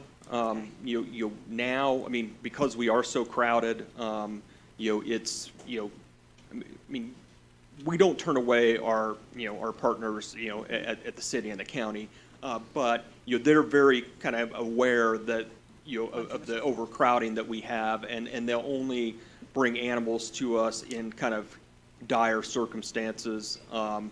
But so yeah, this would be kind of overflow. I mean, ideally, honestly, my preference would be that they'd be empty most of the time, because that means that we would have space at the shelter. But that's probably not going to be the way it works. My guess is that once we have this built, we'll be rotating animals from there into the shelter. I mean, typically, well, not typically, we always hold strays for 5 days to get so the owner has an opportunity to reclaim them. So we would kind of work on that basis a little bit. Okay, and I know as far as like when people adopt through you guys, oftentimes there are incentives for like spaying and neutering and so on. So who's going to qualify? I guess my question is, for the $100 spaying, are you going to do like a sliding scale or anything like that, or how does that work? We might do a sliding scale if we get grants to help cover that. The $100 is about what our kind of cost is now. So that'll be kind of the starting point. And then, like I said, there are a lot of grant opportunities that will become available to us once the clinic is open.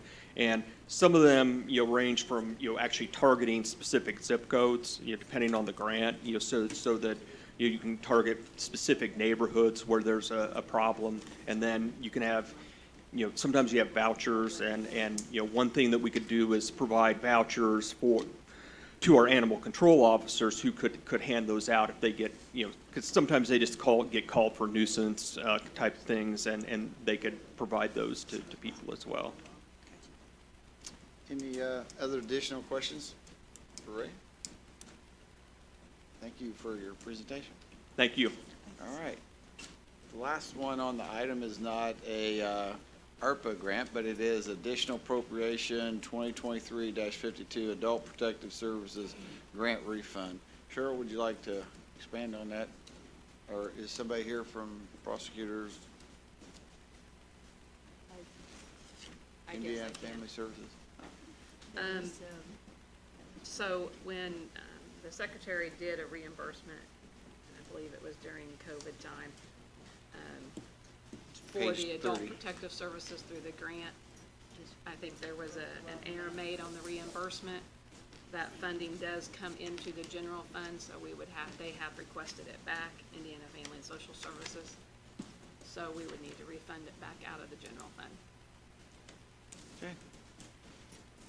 Any questions on that regarding that? Any public comment at this time?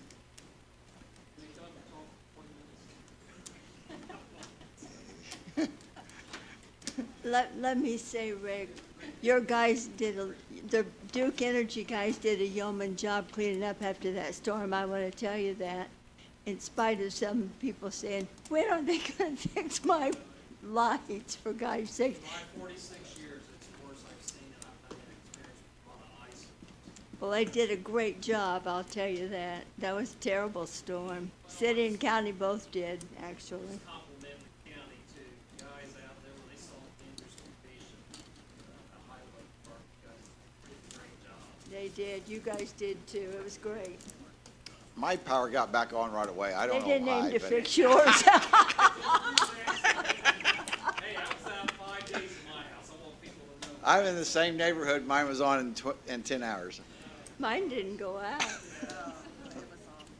Well, with no public comment, is there, I accept a motion for adjournment. Can I say one? Yes, I know. yes. I just wanted to make a statement. I talked to Parks Director Adam Grossman today. For those of you who've been following the Mill Dam information, he said I could make a statement about it. They're going to start some of the initial improvement aspects with like the equipment and stuff, probably as early as next week. And Mark might even know a little bit about this. September, still kind of looking for the initial work on the dam itself. So on my end, I was really excited to hear that we're already working towards the improvements. So they did good, and then we got the grant, so good deal. So a lot of work. We have paper to sign. No Do, paper, no. yeah, we'll have to create that, but we've given them the verbal on it. So is there a motion for adjournment? You better believe it. All in favor, say aye. Aye. Thank you. That was a marathon one. Thank all of you over on the sidebar there. You were great, Joey. You were great, Karen. Cheryl, Virginia. I told my wife I'd probably be home about 7. You were great. I knew it was gonna go at least 6. I thought 2 hours. I don't want to stay. I'll see you in the morning. I got 22 text messages. I know. It's hate mail. You get hate I think some of them were like a threat, a group one with multiple people. Stop 'em. Come on. Hey, I am sorry. We just now wrapped up this meeting. Okay.